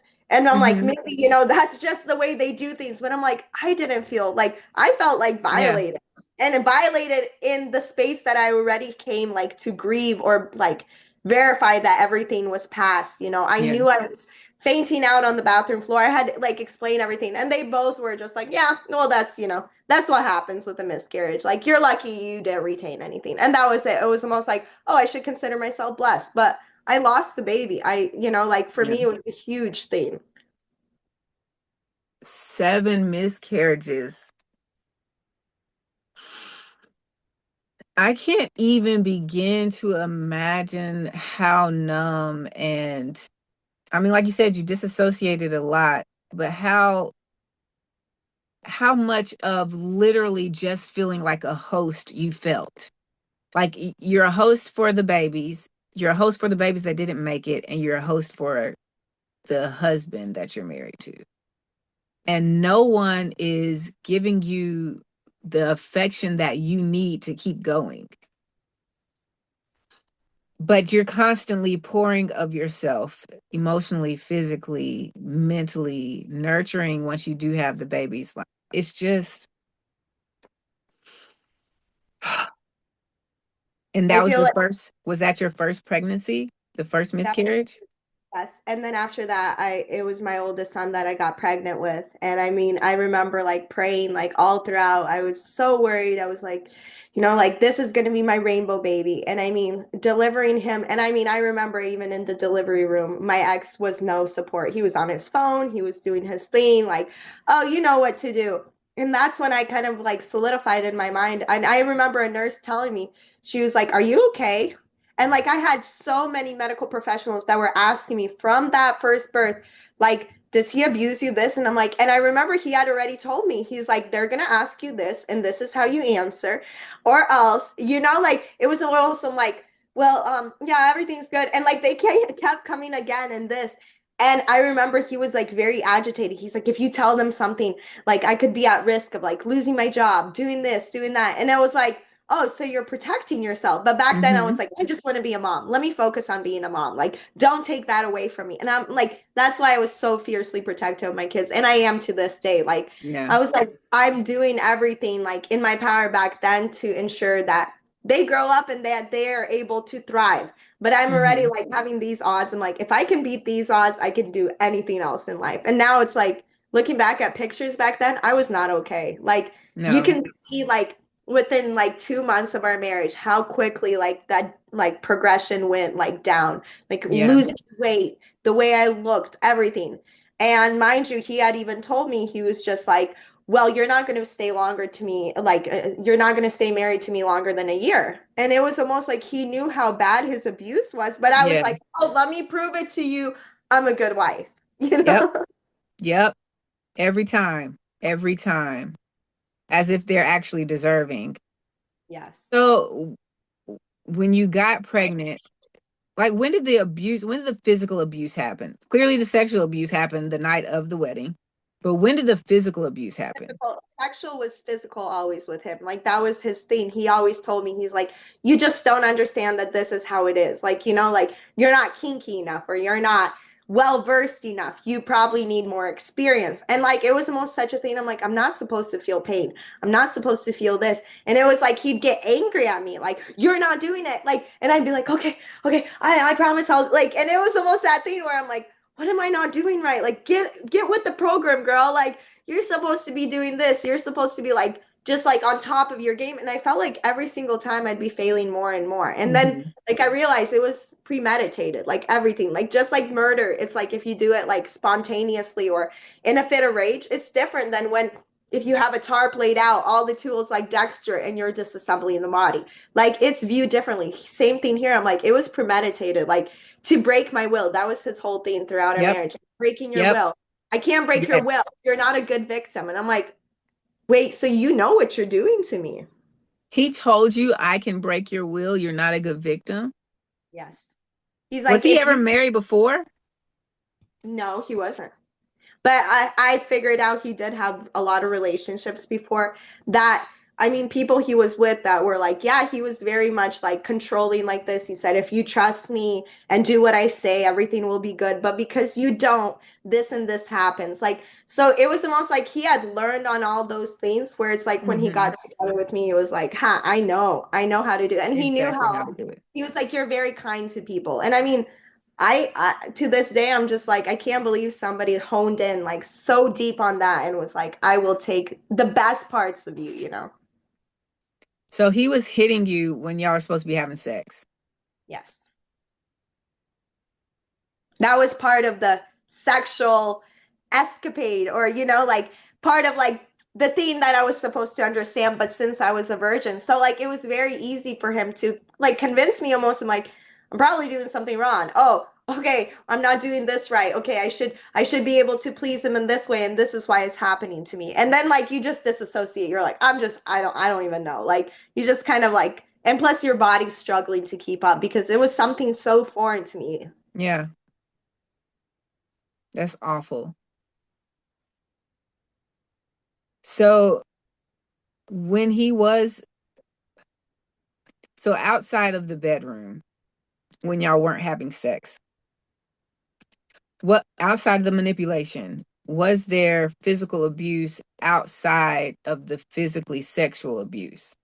Yes, there was. Like he'd be very big on like just throwing me or like because I'd be so small and he's like, you just piss me off. And it was always that thing. I don't know if you've ever watched that Jennifer Aniston movie, Enough. It was like Hmm. in 20 Jennifer Lopez. Hmm. oh, sorry, Jennifer Lopez. Sorry, Hmm. yes. And that was very big to me that like when I watched it, I was like, oh my gosh, like they know like exactly how to like get you off guard that you're like, what? Okay, I'm sorry. But then you start rebelling against that because you're like, I'm not sorry. Yep. I'm standing up. This is not right. It's like, what are you gonna do? Who's gonna believe you? Like, who's gonna believe your word over mine? You know? And it was like, that's true. I and he would tell me constantly, like, you just graduated high school. I went to college. I did this. So people are going to take my word. And as a man, and now I kind of see in a way like he was right. Like, Yep. because people will find blame with you. They're like, well, you probably weren't a good wife. I'm like, no, Yep. I was the best dang wife. And I know that. Yep. What did you do? Like what they always ask the woman, well, what did you? I will say this. When well, I am curious when I find someone's being abused. I am curious as to what I don't want to say it as if it's her fault, you know what I'm saying? But because I've been there, I'm curious like what happened? What actions of hers triggered the blow up, you know, like triggered the for in my marriage, it was he thrived off of being provoked. And I learned that really quickly. So then I was like, I don't even want to touch you. Like, I don't, because it would just be, I'm not putting my hands on you, but if I'm trying to get past you and I touch you, that's a flag for you to think it's okay to pick me up and slam me on the ground. Or even like there was one time we were having a disagreement and we had the one bed, we had a pull-out couch, and I was like, I'm just not sleeping in here. So I remove myself from the environment because I'm not a fighter. I don't want any parts of this. I remove myself from the environment. I go sleep on this raggedy bleepity bleep pull out couch. And he couldn't take it. he comes out there, and I had this stuffed tiger that my dad had given me, and for like a long time I had it. And like he's talking to me and I'm just ignoring him because I'm like, I'm not going to say or do anything that's going to provoke him to put his hands on me. He goes and gets a gallon of water and just pours it on my head while I'm in the bed. And I'm like, I'm not going to say anything. He yanks the tiger out of my hand and just like rips it so that I can hear him ripping it to shreds, knowing where it came from and who gave it to me. And he's trying to provoke me to touch him, even if I were to stand up and just brush up against him just so that he could put his hands on me. That's the plan. That was his play. That's how he acted. There are times where he would just do it when he wanted to, but then there are times where I learned, I was like, as long as I don't put my, like, any part of my body doesn't touch any part of your body, my chance is slightly higher that you won't put your hands on me. But it doesn't mean that you're not going to do it. And so I asked the question out of curiosity, but there's so many people who ask the question like, well, she must have did something for him to do that. And it's like, you really don't have to. You do something, but you don't actually do something with the intent of provoking that person. There are women out there who provoke somebody. I wish you would. I dare you to da da da da da. And they try to get hit. Like, I don't want you even, but I don't even want to look at you. Yeah, But then it's honestly, like, avoiding eye contact, everything where it's like, I'm not trying to pick a fight. Like, I'm please. not, I don't want this. I don't. So like, so I say that because it's like, what was it in your house? Like mine was I mean, it's almost like it's anything though, anything that they just don't like, that just doesn't settle in their spirit is a reason for them to be abusive. And That's and it's that's like it doesn't matter. Like it's almost the line keeps getting pushed. Like I remember at first it was inexperience. Then it was almost like he kept accusing me, "Oh, you're so good at this. You couldn't have become good at this without having prior experience." Like, it was like the level kept being like yeah, turned one extreme to another and I was yeah. like, "So pick your thing. Am I not inexperienced like enough or am I too experienced and I'm too good at Mhm. what I do?" Like what is it? And it was almost like that thing, like I could not win. And I knew that You early on. cannot win. You Yes. can never win. I need somebody to know this because you're in a relationship right now and you think that there's something that you can do that you'll always be able to improve. You will never improve. There's always going to be something that you're not doing right. There's always going to be something that you say incorrectly, inappropriately. They're always going to take some way that you behave or act as disrespectful, even when you're doing, like, you're walking on your eggshells and you're doing your best impersonation of the best behavior possible that you think you can do for this person. You're never going to be good enough. You're never going to win. You're never going to get it right. And the Yes. longer you stay there, the more wrong you're going to be. It's so true. And there's nothing you can do to fix or remedy that. Like the problem is not you. Like you got to remove yourself enough where it's like, I deserve like that love I give out. I deserve it to be poured into myself. And like the glow up is quickly seen. I mean, in the more than 6 months that it was that I left, you can see in pictures. I even made Yeah. slideshows for myself. Like it's like two different people. And like, I mean, looking back, I'm like, I can't believe it took me so long. But I honestly, it was a thing of survival. Like, you'll do Yes. whatever it takes to survive. You do Everything. Like, whatever, and they know that you will. They have this level of endurance that's insane to me. And they will slowly pull it's like taking the game of Operation, but they have this dropper and they will slowly take every single drop of blood cell from you one at a time. And they have the longest patience to drain your life and your energy. And you would think at some point they would get exhausted. You're not happy with me. So why are you still putting up with me? Why are you still dealing with me? But they're it's just an going to sit here. it's an obsession. Like it becomes a literal obsession. Like that's why I told like myself, I'm like, if somebody's so obsessed with you, like there's nothing they won't do to like get to their end point. And I'm like, I get like reconfirmed again and again, like remembering things, or even like Mm-hmm. a week or two ago, like where we live, like 40 minutes ago, 40 minutes away, there was a domestic violence situation where they were driving separate cars. They're already separated, divorced, this, and he had followed her, rammed into her car, shot her, and she's there with her 6-year-old daughter. He killed her, and then he kills himself. And I mean, mind you, this was like exactly the fear I always had. I'm like, nobody Yes. listens until you're dead. I'm like, I am Yes. not going to stand up for that. Like, no way, shape, and form. And I will blame everybody who sided with him, especially the woman who did. Like, shame on them. Like I blame them entirely because you should have had somebody's back who's like, hey, like speaking out is costing me my life. And it's like, Yes. well, be a competent mother or be a better wife. And it's like, who are you to tell me? Like, I can't like I know the level of fear that I had, but I can't imagine the level of fear that you had to go to a church and say, "Hey, I don't think this can't be right. I don't think this is what's happening." And then they go behind your back. How do you share this out of confidence? They go behind your back and they tell him. Like I, how do you as a woman go through abuse and then another woman younger comes to you being abused and you don't like how do you not have the heart for this person knowing what you endured, wishing somebody would have saved you, wishing somebody would have said, "I've been there, daughter, I've been there, child, I've been there, I know what you're like, at least let me know that you yeah, have some level of empathy or some level of humanity in you, that you feel I because I don't the yes. church. I mean, it still like brings a level of fear in my like remembering how like terrified I was once I realized the things he's telling me. I'm like, I had just told this to the elders. I had just told this.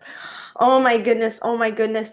And then like him, like, I mean, you definitely pay for every single You thing you pay said. And for I'm it. like, wait, if I and then after it, like it really made me solidified in my stance. I'm like, I'm gonna speak out. Even if I die speaking out, but maybe it's going to matter here. Maybe it's going to matter there. But it always seemed there was like, and it was the point the last time I had talked to one of the church elders, they had told me, they're like, you need to stop sharing on social media. And mind you, I share things very like cryptic, like, or very, Hmm. like strategically, like to the point where I'm like, I'm very careful about it because I again like I don't need problems, but I share enough where they're like, people are calling us from other churches and wondering what's going on, and we have to tell them there's nothing going on. I'm like, oh, so you're lying. You not only covered him, you like literally protecting a criminal, an abuser. And this is not the first time. Like my story is not foreign. Like people that have left these communities, I'll tell them my story. They're like, yeah, that's what like we're not surprised, but we're glad Yeah. you got out because this is the norm. And people are jealous. Women are jealous of you for speaking out, for getting out, for having a different life. I'm like, no matter how hard the struggle is, it will be worth it because I have myself, like, I see myself. I'm like, it's amazing having that level of freedom. Like, it Oh frees my your mind, gosh. your soul, your spirit. Yes.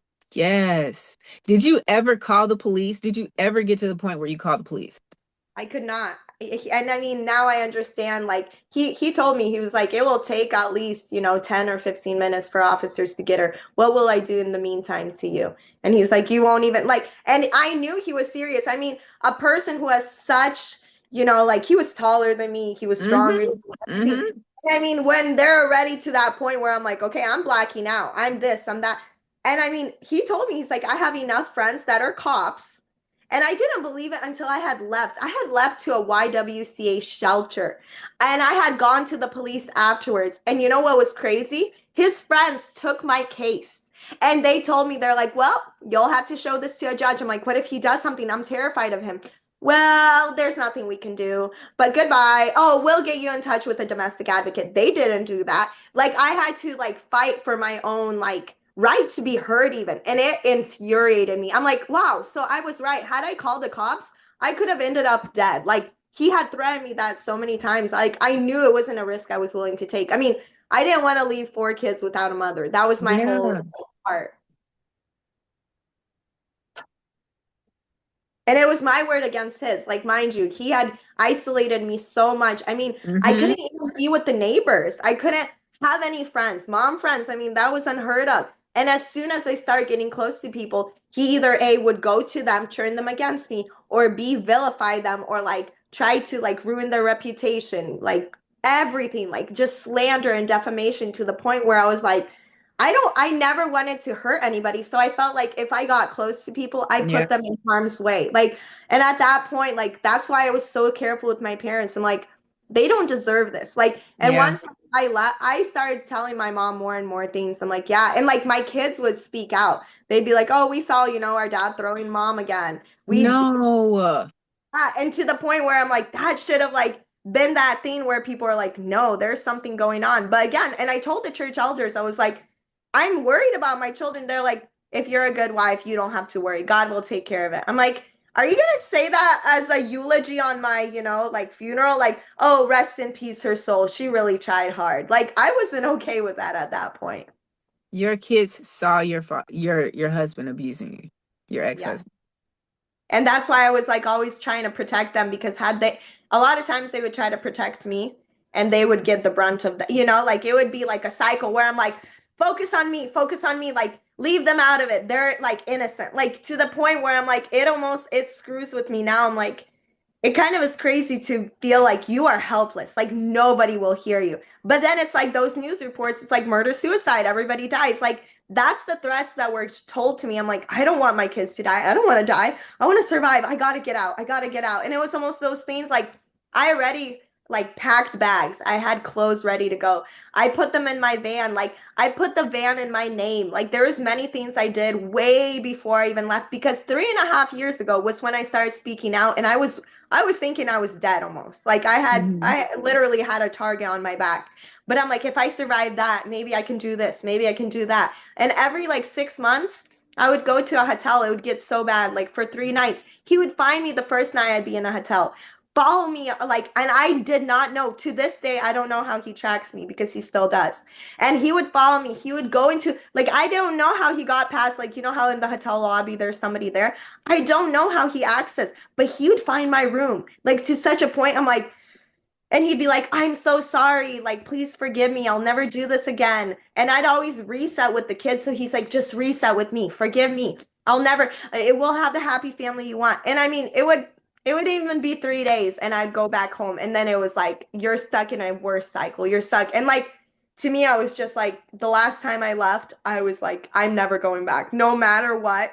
Like, I can't afford that. Like, I can't afford to lose me. Like, I see my value now, even though nobody around me saw it. Like, I love my parents, they support it, but it's almost that thing where it's like the people in position or authority, the pastor should have called the police the first time that he heard the report from me that he was strangling me, suffocating me with a pillow, abusing me, doing all these horrendous things. He should have been the one to report, but he failed to do that. And like to this day, I'm like, I really like, I hope speaking out changes like the story for everybody else. What happened 3.5 years ago that puts you, because you're at that point 9 years in, 8.5, 9 years in a marriage. What happened 3.5 years ago that you were like, you know what, I gotta start a plan? And let me, before you answer that question, the longer you're in an abusive relationship, the more dangerous it is to get out. Like it's the first sign of any kind of discomfort, the first hand wrist grab that hurts, like just be done. So it's more dangerous the longer that you're in there. But I wanted to stop here and say you have to, especially if it's been a pretty long time, or if the threats are really serious, you've got to create a quiet escape plan, which is what you did. Yes. So what happened, if you remember 3.5 years ago, where you like, I've got to start planning because this is not going to I was, be. I was pregnant with my last child, and it was always in pregnancies that he would be even more vile with me, or even more. Like, I see now why your rate for like being killed when you're pregnant is like you're vulnerable. And he knew Mhm. that. And I remember like trying to like protect myself, protect my baby every time he would like be so violent with me. And I'm like, can I do this? Can I? And I already in my mind, I was like, if he doesn't care about the child I'm carrying, and that's his child, like he doesn't care, like he's to that point that he doesn't care what he does to me And he would even tell me, he's like, sometimes you just fight back too much. So I have to give you something. And I mean, coming in and out of consciousness, I'm like, what did he do? Is he going to try to kill me? What did he give me now? Like, and I was like, I was scared to eat. I was scared like that he poisoned everything around me to the point where I was like, I'm not paranoid because he would tell me this, but I'm like, what am I going to do? Who am I going to go to? Like, I like there was a point I did not even want to eat with him because or drink anything he offered me or this, but it was almost like, well, what, you're not you're scared of everything, you're this, you're that. Like they almost tell you in such a way, and then until you're coming back to, and I was like, he did something again. He gave me something again. And he would tell me, he's just like, you just fight back too much. You have this will to live. Like I can't break it. And that's a problem. And he would like get to such a level when I'm pregnant, like he wouldn't care. Like he would just, it was almost like he would be angry. He's like, you're pregnant, you're this, you're that. I'm like, I thought you wanted children, but you're trapping me. Like it would always be that thing. I'm like, we're married. Like this is in our What do society. you mean? What do you mean I'm trapping you? You proposed to me. Who knew? Like, had I just even done my own things, never got married, just like dated, all had all that, Yeah, I don't think I'd ever have a man be like, "You're trapping me with a baby," like especially when they're right. After every, we're married. yeah, Do you think that any of the miscarriages you had were the result of his abuse? yes, every single one. Like, I blame him. Like, I blame him to such a point where I'm like, I really like see like a person really is sadistic. It's not even like there's violence, but then there's sadism to the point where it's like he saw I'd be suffering and it was like it brought him gratification and gratification to such a part that I could never do in the bedroom because that made him feel better. Mm-hmm. And he would It's tell me, like, like, you can't prove it. You can't. I'm like, but how when you're hurting me? Well, it can happen because this, and like he'd always have like excuses response. or Yeah. like, explanation, and I'm like, well, I don't think that's how it goes. Like once I started like actively questioning him and actively doing my own research, I mean, he got even more brutal to the point where Yeah. I'm like, well, if I die, at least I die, and like I did something about it. I wasn't just like letting him have it. Like I voiced it. I said this. I tried this. Like I did everything in my like so I knew maybe at one point I would be able to leave, but I knew like back then it wasn't then. Like it was almost like had I not left when I did, I honestly don't think we would be talking right now. Like I Yep. really don't think it would be like it would be a Dateline article or a Same. movie or like it wouldn't be Same. me actually. Same. So you got pregnant, your last pregnancy, Yes. and as soon as you find out, you start planning to leave. Yes. His abuse, like every time I would tell him I'm pregnant, or he would find out, like he would tell me, he's like, you're probably pregnant, right? Like it was almost like he wanted me to get pregnant at first, he says. Then once I am, it's like, oh, so you are. Oh, what are you trying to do? You just want to play on my emotions. You want me to serve you. I'm like, I asked you for a glass of water. It's hard. And I had hyperemesis gavardum with my first pregnancy. I'd be puking all day long, all night long. And I remember even asking him for something would be the worst thing. And I remember crawling from the bathroom to the kitchen. Like to this point, I'm like, I can't believe that people are like that cruel of heart. Like that, I think Yes. that will still mess with me until the day I die. Yes. I can remember not asking, not just during pregnancy, but in general. I wouldn't ask for stuff because I just got tired of hearing no or, and it's like, but I'm supposed to do everything that you ask of me. But if Yep. I ask you of anything, the smallest thing, no, you don't want somebody that's always going to tell you yes, do you? Yeah. And it was so manipulative that answered the question. I was like, well, no, I guess I don't. Because, there are some things I might ask and it's not a good choice, and I shouldn't be like crazy. Tell me Yeah. yes. I can make good decisions. I'm a grown person. If I ask you for something, yes, I do want you to do it. That's why I'm asking you. You're like, do I even need that? Like to the That point, part. basic needs. I remember I mean, it was crazy. Like, I knew he wouldn't provide it. Like, he was angry already my first pregnancy. Like, even with the miscarriage, I remember being like, well, we need baby stuff. And he refused. Like, I had to go to a certain like birth center. Like, I did everything there. They helped me with clothes. They helped me with like all the stuff for the baby. My car seat was thanks to them. My cribs were thanks to the everything I got was not because he wanted to be a father, but because he forced me in that situation. I'm like, there's got to be something. Like, I always found a way out, but I'm like, it shouldn't be like this. Like, It should I not. shouldn't be struggling. It should not. It should be a joyful moment. Yes. So you're pregnant, you start planning. What's going through your mind? Like, what is it? Because this is, y'all have to understand, this is 3 years, 3.5 years of planning. Yeah. Like 3.5 years of planning to get And out. not knowing when that moment would be that you have to like just uproot it all, you know? Like, I was willing to leave everything behind. Like, that kind of like to this day, I'm like, nothing mattered as much as my life and the life of my kids. And I was like, you can replace everything. Like, I told myself that, but I'm like, you can't replace your life. And I mean, I loved books. I had journals. I had like he Hmm. would rip them up, would like destroy a lot of my stuff. I love Yes. pictures. Like, and I was willing to leave everything because I'm like, at the end of the day, I can replace anything. But like my children, they deserve a mom. I deserve to feel like who I am, you know? Maybe there's a point I'm like that I can actually do something. I'm not as broken as he said. Like, that kind of Hmm. still like is a thing that I still have to work through. Even with all the therapy I've done, EDMR therapy, PTSD therapy, everything.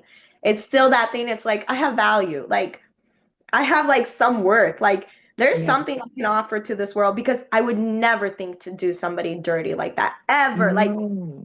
to that level where I was like, okay, me and you are not the same person. And I would tell him that and it would make him so furious. I'm like, and he told me, he's like, I look at people, what I can get from them. Like, what can Yep. they do to me? And I was like, and I look Yes. at people, what I can do for them, even if it's 5 seconds. I'm like, even if I'm kind to them. And he's like, that's what makes us different. You don't understand. I'm like, no, I understand. I went through things in my life that I promised myself nobody will experience from my end or things Right. that I do to them. Like, that's not going to be my story.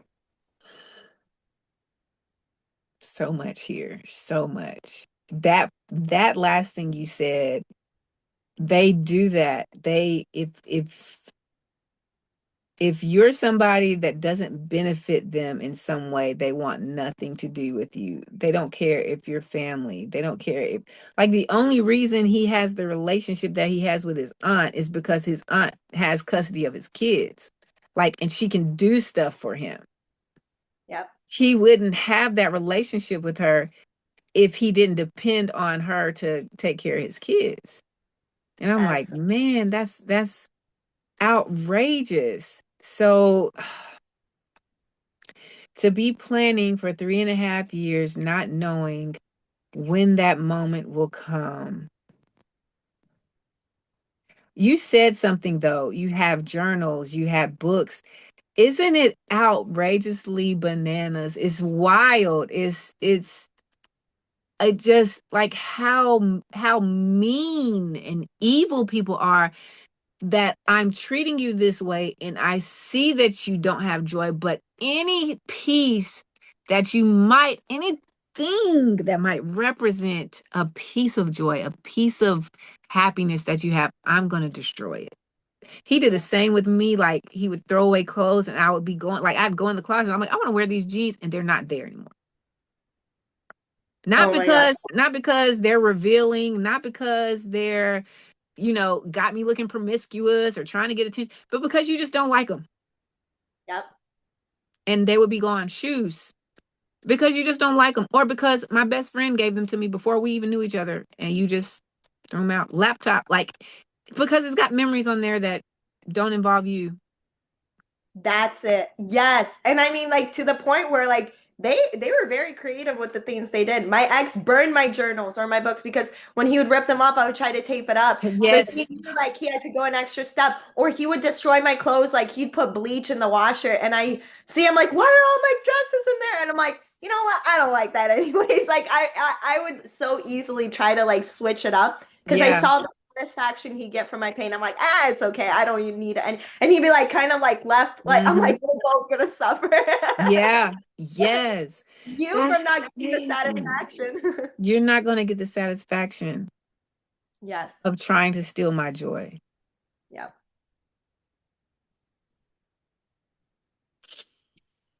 3.5 years of planning. What does planning look like? You got the bags packed. So did you have the bags in the car the whole time? I would switch them out. So I would always say, oh, well, I'm going to like the park or I'm going to my mom's and I need change of clothes for the kids. I need to do this. Like, and I always did it in such a way because I mean, there's many times that the kids' clothes would go missing and he's like, oh, they don't need them anymore. I threw them out. And I'm like, what do you mean? And I'm like, where? He's like, oh, the garbage came already. And I'm like, why do you get them? Okay, hate me all you want, but why do they suffer? And like to this point, like my kids were just like, wow, mom, because you had all this stuff, we were able to, even have something like in the meantime while we got back on our feet. And I mean, it was so crazy to the point where he was like, he was thinking I was coming back. He was like, she's just trying to scare me. She's just trying to do this. And he threatened me in such a way, not directly, but indirectly, like to people that he said, he's like, when she comes back, I'll make sure she never leaves again. She'll never cross me that The way. audacity to open your mouth and say those words to somebody out loud. I know. I mean, that's how sure you are of your plan. That's how sure that you broke me. And I was like, you did not take who I am. I was like, I will get back. Like, I don't know if you've ever seen that reel, but this woman takes a plant and she cuts it all. She's like, look, just like it's all cut like to like, the roots. She's like, it's gonna grow back again even better. And then she comes in a month or two and it's like the most beautiful plant. Yes. And you can see how she changed. And she was like, this is what it is. You're going to come back stronger. You're going to thrive. And that's what I told myself. In those 3.5 years, I worked on my health, on like getting back, on like to the point where I was like, I got to be like, even though I was so sick from him, because things he would give me, like he even told me, he's like, wow, I'm surprised that only had an effect on you and you were out cold for an hour and a half. I'm like, oh my God, I got to remember. Oh, and I got to be so good. I mean, I had activated charcoal on hand. I had so many things. I knew what tinctures to take because of the fact that I was like, oh my gosh, he let me bleed out. And this is what my oldest even remembered.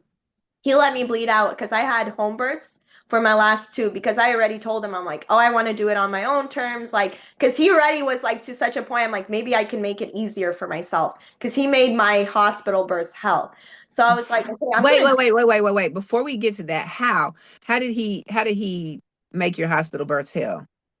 He tried to like literally go in and like be like, oh well, she doesn't need like help, or like I'm the baby's crowning already and he's like, she's fine, she's this, like it'd be like he'd be working against me instead of advocating for my needs. Or even when my first delivery, they're like, she needs your help, he's like, she doesn't need anything, she's just dramatic like that, to the point where I was like, no, I'm actually in pain right now, I'm pushing out a whole baby and I gave natural birth all the time. So I mean, and I had no epidurals, nothing throughout all my births. So I felt the pain, but I was like, I can do this. Like I educated myself with all the midwife books. Like, I mean, I wanted to become a doula after all the information I knew, just because I'm like, I did it for me because he was of no use and he was a medical professional. So he could have been of use. He could have been like, that's not what you do. But instead I'm like, I was at his mercy because there he was able to abuse me in such a way that he's like, she doesn't need anything. She's just making it bigger than it has to be, or like to the point where I'm like, why are you working against me? Like it'd be easier for me to do this just on my own, and I can barely talk from the pain, but even then, I can advocate at least. So you give birth at home for your third child. For my third and my fourth. My third was more like there, like I even did the GoPro footage. Like I was able, like he was always amazed. He always doubted me. He even told me from my first birth, he's like, you're gonna have to do it like this. My sister-in-law suffered, or my sister did, and you're gonna have to do this and that. Like it's not gonna be easy for you. You'll see how hard life is. And so I kind of had to do it like for myself because I'm like, I got this. Like I can do this. And once I gave birth the first time, he kind of was so angry because he's like, you think you're better than everybody. I'm like, no, I'm really proud how my body worked. I thought you'd be my number one fan. Like, hey, look at my badass wife. Did you see her? But no, like other men would be like, he'd tell them, they're like, oh, she gave not. They're like, oh my gosh, that's so cool. And he'd be so jealous. He's like, why do they compliment you this? I'm like, because I gave birth. Like, are you kidding me? And like I suffered, so I'm like, do I have to explain it to you? Oh my gosh. And like my third birth, like I mean, I remember like I called him and he was working and he was very like he always did not like from the first miscarriage to all my births, he did not want to be involved, but it's almost like he Mhm. was like, if you don't involve me, it'll be If worse off you for like don't tell me, oh my yeah, gosh, like what are you you're hiding from me? useless. Like, is it my baby? Even almost at the end, it's like, wait, you're the father of all my children. Please, let's do a paternity test. I'd love to prove it.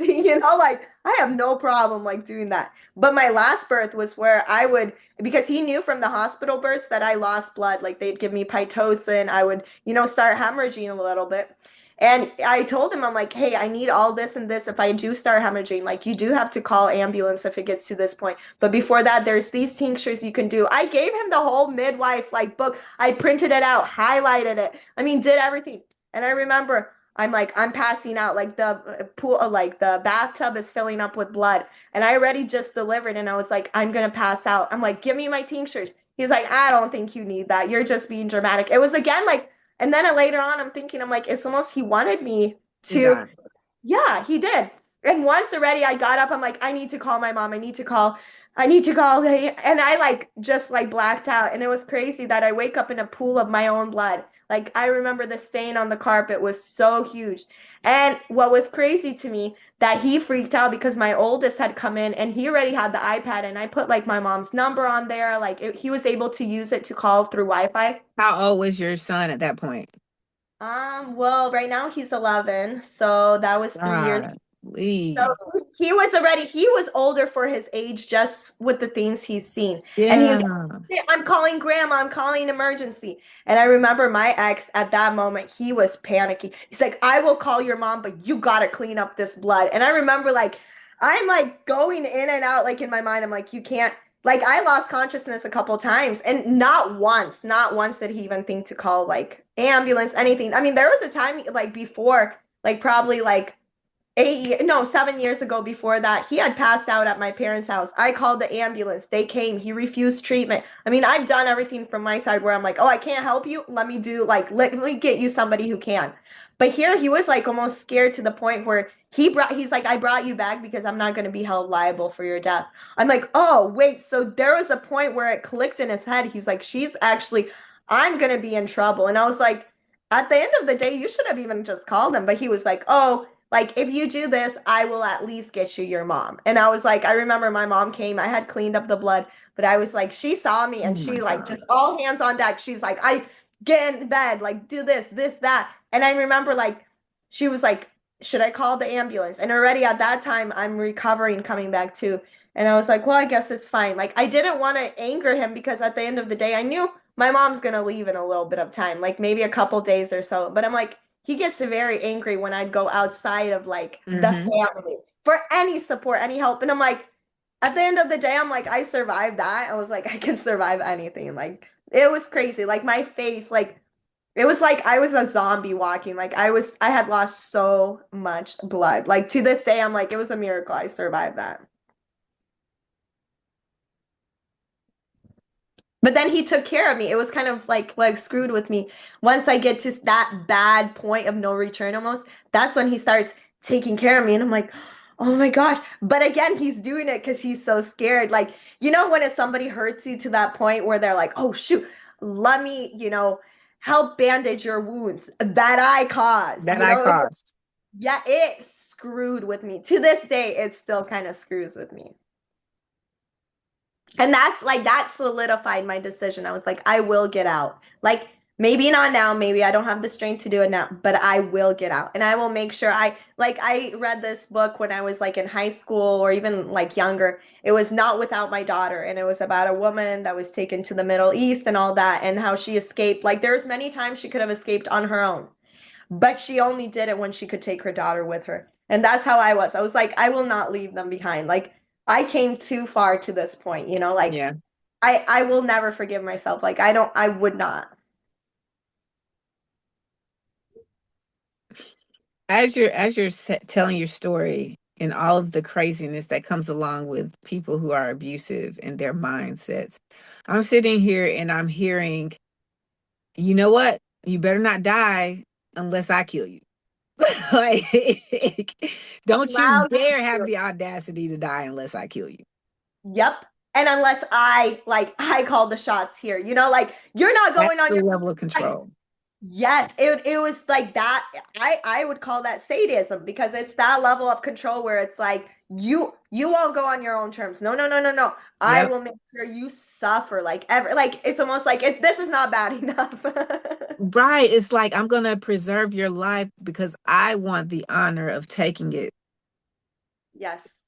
It's almost like to me like an honor killing, but just to like a modern form of that. Like because at the end of the day, I'm like I don't honestly think had I not left the time that I did, even a week longer, even a day or two, I could Hmm. not have survived. Like he already had told me, you have no use to me. Next time I'll kill you. Next time we have intercourse. Like he was very adamant. And I mean, like I remember like being asked again and again the question, it was like, wait, how did you know he was serious? I'm like, it was the look in his eyes. Like, it was Yes. the way that, like, I mean, I've been so long with this person. Like, you knew he wasn't kidding. Like, and people, like, that's what the elders even were telling me. Like, how do you know he was serious? Like, anytime I tell them, I'm like, because not only does he show that in force, carries out his threats, but you know. And they're like, well, you're still here. It's almost like, oh, so once I'm in a casket, they're like, maybe she What? had something She was there. right. She might have been right, guys. She might have Yeah, been right. We're gonna have to do better next time yeah, because but they'll never admit it. they'll never admit it. Here's the thing, though, for anybody who says that, they're not joking. And I want somebody, there's somebody who has to hear this because you're in a relationship where someone's threatened you, but you've never seen them take the threat to the extent that it could possibly be possible. It's always going to be possible once they fix it. If you fix your lips to say, do you know how much hate and disconnection from human life you have to look somebody in their eyes and say, I will kill you? Yes. That Like is like, you don't say that as an empty threat to scare, like those aren't the words you use to scare somebody. If you want to yes. scare somebody, it's like next time, my fist is going upside your head. Next time I'm punching you in next time you're gonna have a black lip. Next time you're going to jail. Next time, but to Or all say, type of thing, that's like, okay, you like, like a call for a fight. Like almost like that yeah. fair. Like it's almost like a duel. Here it's like you have no choice. I will. Mhm. And I didn't like I heard it once and I didn't believe it, like I heard it, but I didn't believe it. And I'm saying that because there are people who have heard it and you don't believe it because it hasn't happened yet. Yes. And But once it happened, you'd be like in your you're mind, not like, going to be here. yeah. And I bet you it's like that slow-mo. How many times he brought me to that point that I'm like, that's it. I'm not gonna survive this. But I remember in my mind, I'm like, I can't let that be. Like, I can't let that be my story. And I remember like running away or doing this, and then having people, like, especially women, be like, why didn't you call the cops then? Why? I'm like, you mean when I can barely move and I'm trying to survive, I'm trying to flee, what are they gonna do when he threatened me? Like he know that I'm calling the cops. He would have like my phone, like, Yes. phone type of phone. He would see all the calls I'd make, everything. I'm like, that's my death sentence. Like, you're in survival. You'll do whatever it takes. Like, it's Stockholm syndrome, but to the extent that you're like, I'm not gonna die. I deserve to walk out of here alive.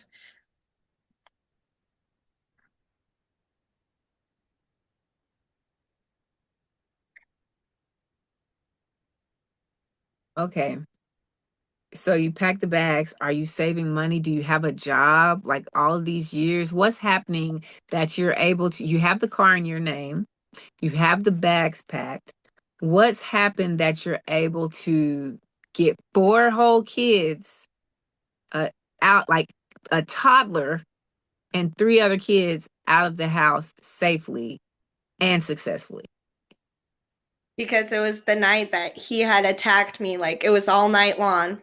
And he had gone, like, I knew he'd get tired after a while. I'd already had escaped to the other room, barricaded myself and the kids.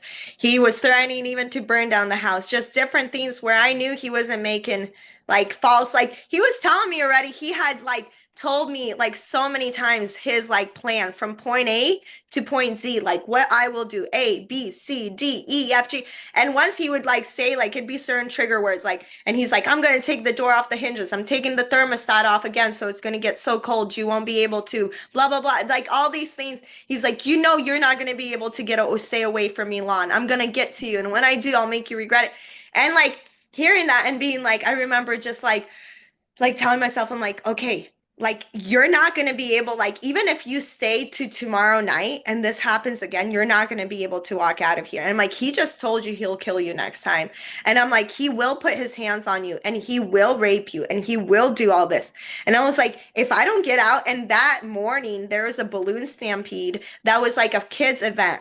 So I had already in my mind been like, that's going to be my excuse to leave. And I mean, I was like, if he gets up, I'm like, oh, I'm going to the balloon stampede. I'm just taking the kids. They're doing rides, or kind of like off play it. But I already had the car packed. Like, I mean, that night before, like he had already been so many threats, so many things that he was starting to do. I remember just like throwing a bunch of stuff in the car. I'm like, okay, that's going to be good. Like, you know, for now, like that's going to be like enough to get us over. And I remember like that morning, like he had fallen asleep and he was probably sleeping for not even an hour. And I got up the kids. It was not even like 4 a.m. when we left the house, like maybe 4:30, somewhere around there, like very early morning, because he had fallen asleep like maybe around 3:30. Like he was like already to that point where I'm like, the hours are dragging on. And I'm like, I know he gets up for work around 5. I know this Oh and my that. I'm like, gosh. I gotta get out. I gotta get out. And I remember like getting everything I can, getting the kids in the car, like telling my oldest, I'm like, I'm going back. He's like, what if he wakes up right now? I'm like, I gotta risk it. Like I grab their blankets, I grab like whatever I can. And I remember like I hear like something stirring in the room, and I was like, Oh that's my it. Like I just run out. I don't think I even locked the door. I ran out, I get in the car and I just go. And I'm like, I'm not coming back here. And I remember that afternoon I had gone to the YWCA women's shelter and I was like, I need a safety plan. I was like thinking, I'm like, maybe I'm going out of town. Maybe I'll go to one of my friends and stay there for a while. Like I was already like any option, like I'll call in all the favors I have type of thing. Even though I had to break connections with so many of my friends, I'm like, I'm gonna do whatever it takes. Like maybe I'll explain the situation. Maybe somebody will understand. But when I went in for the safety plan, they were like, you already did everything you needed to do. You got the car in your name, you did all this. They're like, I think you need to actually like be able to leave. So they're like, we can get you in immediately into the family shelter. So, and they're like, it'll be 3 months, no rent. You don't have to worry about that. You can get back on your feet, deal with all this. And they're like, he won't be able to come around here. And I was like, I knew he would stalk me already, but I'm like, at least there's a level of protection. Plus, they're like, there's cameras around here. So he had Mhm. already told me about blind spots. I knew, like, I'm like, had I gone to a friend's house, like, and plus there's no cameras and stuff, I feel like I'd A, put them in danger.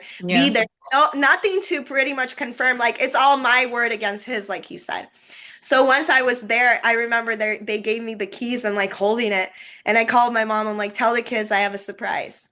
And they're terrified. They're like, what are we gonna experience? They would see how he would escalate. They're like, we Hmm. don't want to go back home. They'd always tell my mom this, but they'd be telling me, they're like, what can we do? Are we gonna leave town? Are we gonna go to, our friend's house in Spokane or Seattle or this? And I was like, I'll figure out a way. And like I come home and I like, hey, I have the keys. We have a place we're gonna stay. I'm like, I'm gonna go and I'm like, I'm gonna do one load from the house. And I remember how terrified I was. And I avoided all the cameras because back then he was so paranoid that something was going on or that he can't understand where I am at all times. So he put cameras, like a doorbell cam, a cam on the side, but he didn't put it on one of the other sides that led to the garage. So that's how I was able to haul all the stuff out of the house. And I mean, all the stuff, what I mean is like blankets, the Yeah. kids, like, just enough to where I was like, I'll be able to start over again. And like I While he remember was at work. what? While he was at work. Yes, while he was at work. And I was so terrified because I didn't know when he'd come home. I'm like, what if the cameras get triggered? And I knew how Hmm. quickly he would be like, so I'm like, I can't trigger the cameras, this. And once I got away already, that like I'm driving away from there and I'm like, oh my gosh, like nobody realizes that this is literally like me fleeing Egypt. And I had talked about that for months before. Like we watched like Moses and the Ten Hmm. Commandments and stuff. I'm like, I'm just like, I need to believe that there's a way out. It's like God will part the Red Sea. And for me, that's what it was. And it was like that point where I was like, that night we slept in the shelter. I mean, it was the most, and it was so humbling for me to admit that I needed that. But it was like the most freedom I've ever had. Like, you would not think in a shelter or this, like, you think it's like the bottom run Yeah. type of thing. But I'm like, I feel like I'm alive now. Like, I have like a purpose. Like, it was almost like that whole thing. But that night, he comes around by the shelter on his bike on this, but I was like, I'm safe. Like, because there's on the windows, there's like security. Like, to this day, I'm just like, he knew how to track me. And I think there's either something on my car. I mean, I've looked through my car, couldn't find the trackers. I even disconnected all phones, but somehow he was able to track me. And like, even now, I'm just like, well, like at the end of the day, I'm like, I can fight on as long as I can. And once I started speaking out, that's when like I felt the most safest. Mm-hmm.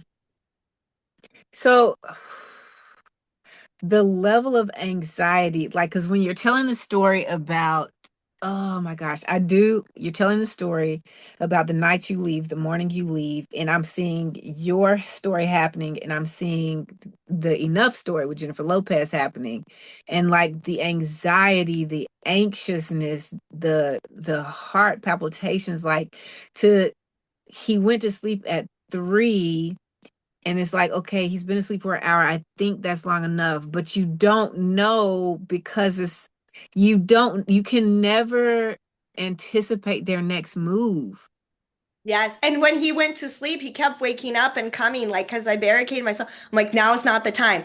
It's better that I don't grab anything, but I already have my backpack. I already have the kids' bags in the car. Okay, I already have this. Like, I'm already, like, thinking, like, long term. I'm like, once I hear silence and once I think that he's sleeping, that's when I can, like, escape. And, like, in my mind, I was, like, getting the kids in the car. Like, I already played it out. I'm like, I'm getting up my oldest. And my oldest was the one who's always, like, I mean, he had protected me so many times. And I mean, that's like never the position I wanted him to be in. But he always told me, he was like, Mom, I need you. Like, I can't have you die on me. And so many times where I was like, they deserve not to live in fear, not to live in Yeah. this apprehension of like, okay, that's it. Mom's not going to be anymore. Like, that shouldn't be a child's like first thought. And I mean, he would threaten that many times, like, oh, well, maybe mom won't come back, maybe this and that. Like, he would threaten the kids, like, maybe my family will come and take you. Like, that was normal things they heard. They're like, you're not gonna let that happen, mom, right? I'm like, I'm gonna try my best. Like, like in my mind, I was like,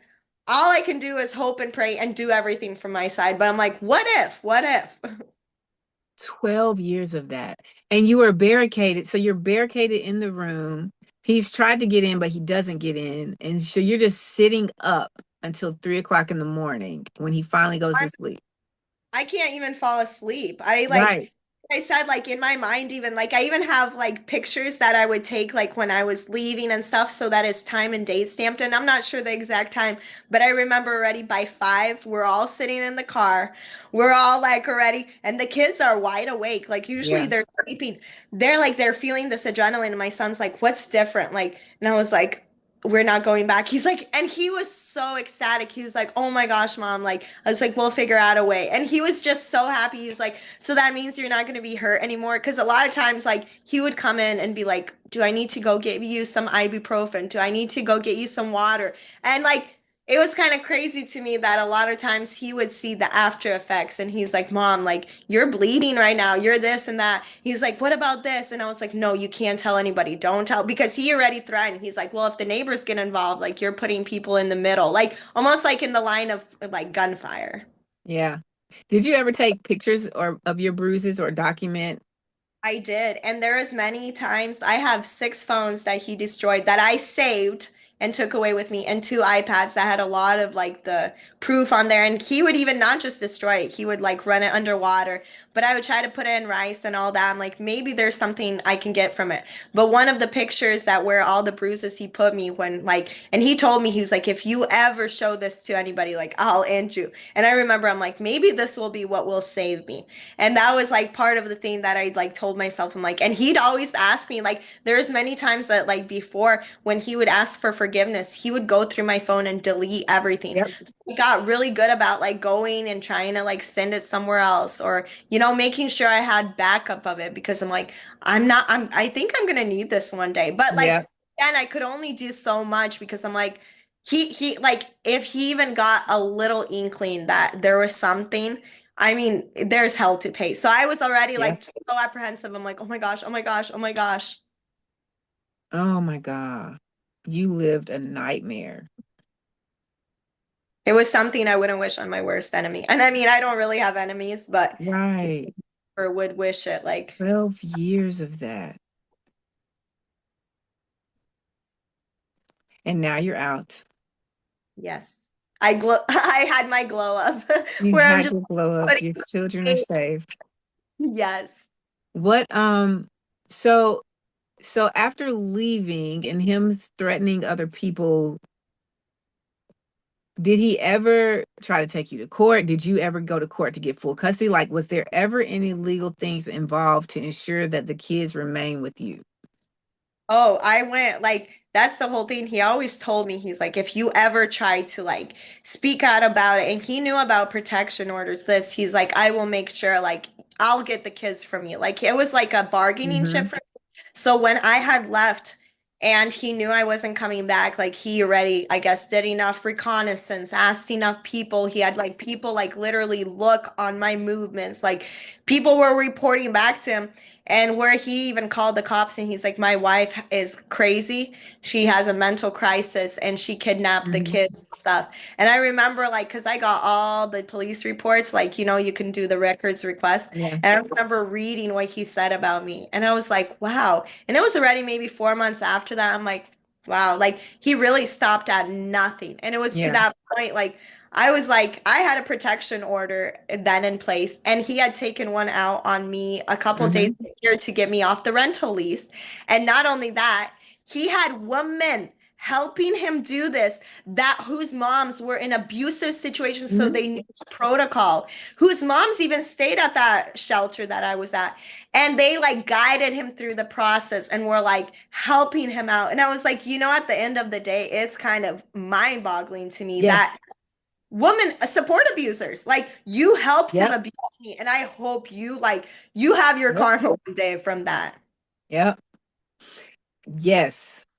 All of that. I can and it's they I remember he threatened me, Harpo over here threatened me one time after I had left. But I knew he wouldn't call the police because he didn't like the police, because he already has a felony on his record. So he's not calling anybody. But because he was still trying to play the manipulation game, and because I had gone through the process of no contact so that I could start seeing how he was manipulating the entire thing, he's like, I could call the police and tell them that you kidnapped my children because you left without my consent and all this other stuff. And I was just like, okay, go ahead.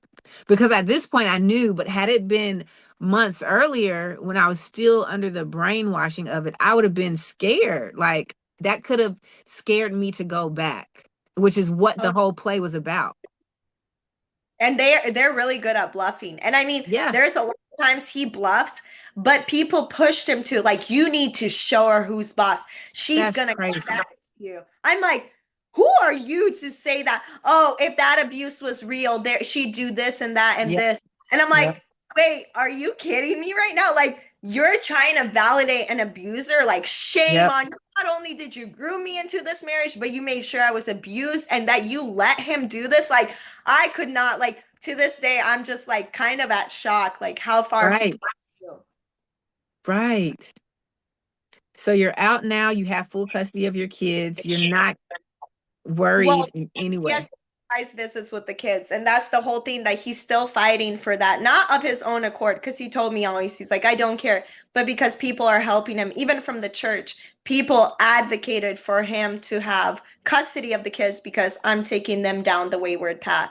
But right Hmm. now the kids are in custody with me, but he has supervised visits. So it's still like that process where I'm just like, so many times when even like he'd be stalking me, or he would make things to be in such a way that I'm like, even after I left, I feel a threat. And like Hmm. reporting it, like, I now see why people say the protection order is a piece of paper, but It's at least I'm creating a paper trail now. yeah, Because back then didn't have that ability. But it's kind of disheartening when you call the cops and they're like, it's a small town. It's probably a coincidence. I'm like, a coincidence? He shows up a minute after I get here or there, or he like makes it. Well, you see, he said. I'm like, he knows what to say. I mean, he's worked among medical professionals, among people that are like, because here we have Washington State Penitentiary. He's worked in that environment. And I mean, he's told me about black spots. He's told me, he's shown me his training. Like, if I cut you here, you'll bleed out in this long time. This, I'm like, how do you think I know this? You think you can Google this stuff? Obviously, I figured it out from somebody telling me who went through this training, who knew all the things to use against me, like leverage the system almost. Like, Yeah. but I'm like, you still like haven't, he really wanted to hurt me with the children. Like that was his thing. Like he was like, I will keep them. My parents will have them. My parents will raise them. You won't have any say in their life and stuff. But I mean, it hasn't turned out that way. And I'm like, all I can do is fight, more and more for that. Yeah. So it's not over. Nope. It's not And over it'll yet. never be over. Like, I think even when the kids are all grown and, like it's always going to be that play. Like, he lost me. Like, he lost somebody that he thought that he trained or he broke to the point Yeah. that I am broken, but I'm like, I can survive. I can come back from this. Oh my gosh. So Mila, what is now that where you are now that the glow up is real, now that you have your joy and your smile again, what is it that you want to share with anyone who will be listening, as if it's somebody who's in an abusive relationship or knows someone who's in an abusive relationship or isn't even in one yet? What advice or just nugget of wisdom do you have? To be honest, to never be scared of taking that risk. Like, if you have that inkling in your mind, like, okay, this will be hard. Like I told myself, I'm like, this is going to be the hardest thing I do, but I know it's going to make sense after a while. And I mean, now I see like how much of that actually has aligned to the point where I'm like, had I not taken that risk back then, had I not done this, had I not done that, like I wouldn't be here where I am today. And I'm so proud of how far I've come. Like, you got to not be scared of like taking that like leap of faith almost. It's like, hey, I don't Mhm. deserve to be treated like this. I don't deserve that abuse. If I treat people this way and treat them with kindness, I deserve the same thing coming back my way. Yes. Yes. I want to piggyback off what you said. I like to say this: until the fear of staying outweighs the fear of leaving, you're going to stay. And you have to understand that staying is going to always be more dangerous than creating a safe plan and leaving. The fear of the unknown is that is what's keeping us there. Like, we think that it's the trauma bond. We think that it's we love the representative of the person that they showed us in the beginning. And I think that plays a role in it. But as I listen to more stories, as I re-examine my own story, I think I guess should only speak for me, not anybody else.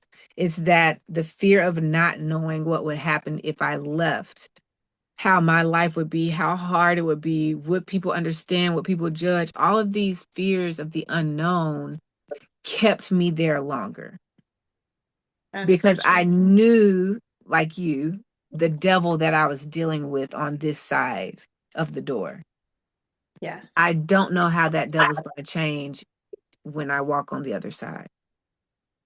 And I think that's not talked about because post separation abuse is so real. Like Mhm. all those tactics, like things that once they don't have that leverage over you that's constant, they'll try to do anything. I mean, if there's kids, Anything. they'll try to get through with them. If and even like I feel like if we had no kids, like it would be this, he would still be like it was that obsession with me and still Mhm. is where I'm just like I don't understand it because like once I get over somebody, I forget they existed type of deal. But here it was like once I left, my value went skyrocket. And the Yeah. more I blow up, like I mean, he sees me and obviously it's Yes. like even higher caliber. And I'm like, this is what you missed out on. Like, had you treated me like a human being from day one, I'm pretty sure we'd be multimillionaires right now or having businesses that are flourishing or this because we'd Yeah. be focusing our energy on that. I wouldn't be focusing on surviving and Surviving. to make right. Girl, I am so sorry that I didn't give y'all the warning of keeping your hands, arms, and legs inside the vehicle at all times, because this is going to be a bumpy ride speech at the beginning. Mila!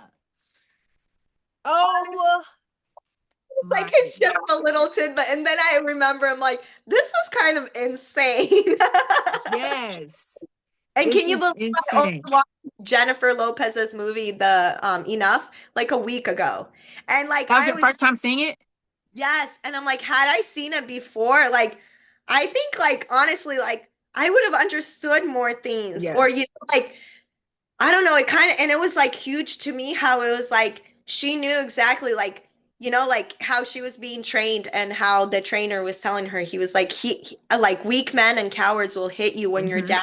And I'm like, I'm remembering and going back through, I'm like, that's crazy. Like he knew how to like abuse me in Mm-hmm. such a way, or like even when he assaulted me in so many ways that he knew I was already down. And once I would like do something different, he'd be like, oh, well, at the end of the day, if you're going to tell anybody, I'm going to say this and that. Like, he already had like Yep. everything worked out. But I'm like, the truth prevails, the truth comes out, like, and Yes. karma comes around. I believe there is a full cycle of that. Yes. Mila, my beautiful darling sister, I just want to say thank you. Thank you for your courage and your strength to get you and your beautiful babies out, to share your story despite the constant threats that are coming at you. Because like when people are so focused on someone else's downfall, they'll do anything to try to make it happen. And sometimes they do it patiently and they wait months, weeks, years, whatever. So thank you. Thank you for allowing us in on your healing journey, on your experiences, and also for your courage to make this, and your empathetic heart and your nurturing and kind spirit to make this not about you, but about whoever it can help. If it's that one person, whoever can help, we know that you put yourself out here for him or her. Yeah. So thank you so much for Thank that. you for the opportunity and the time, honestly. Like, there is people that I would follow on Instagram, and it would be very secretly, but I would see their stories or what they would say, and I'm like, maybe that can be me. I'm Mm-hmm. like, oh my gosh. And now I'm just like at the other side where I'm like, that is me. Like, I am so freaking happy. And I'm like, that can be any other person. Like, I mean, if I can do it, anybody can do it. Yes. Yes. Sis, we thank you. We thank you for showing up. We thank you for sharing your love. We thank you for shining your light. Y'all know what it is. We'll be back next week. But in the meantime, in between time, we go.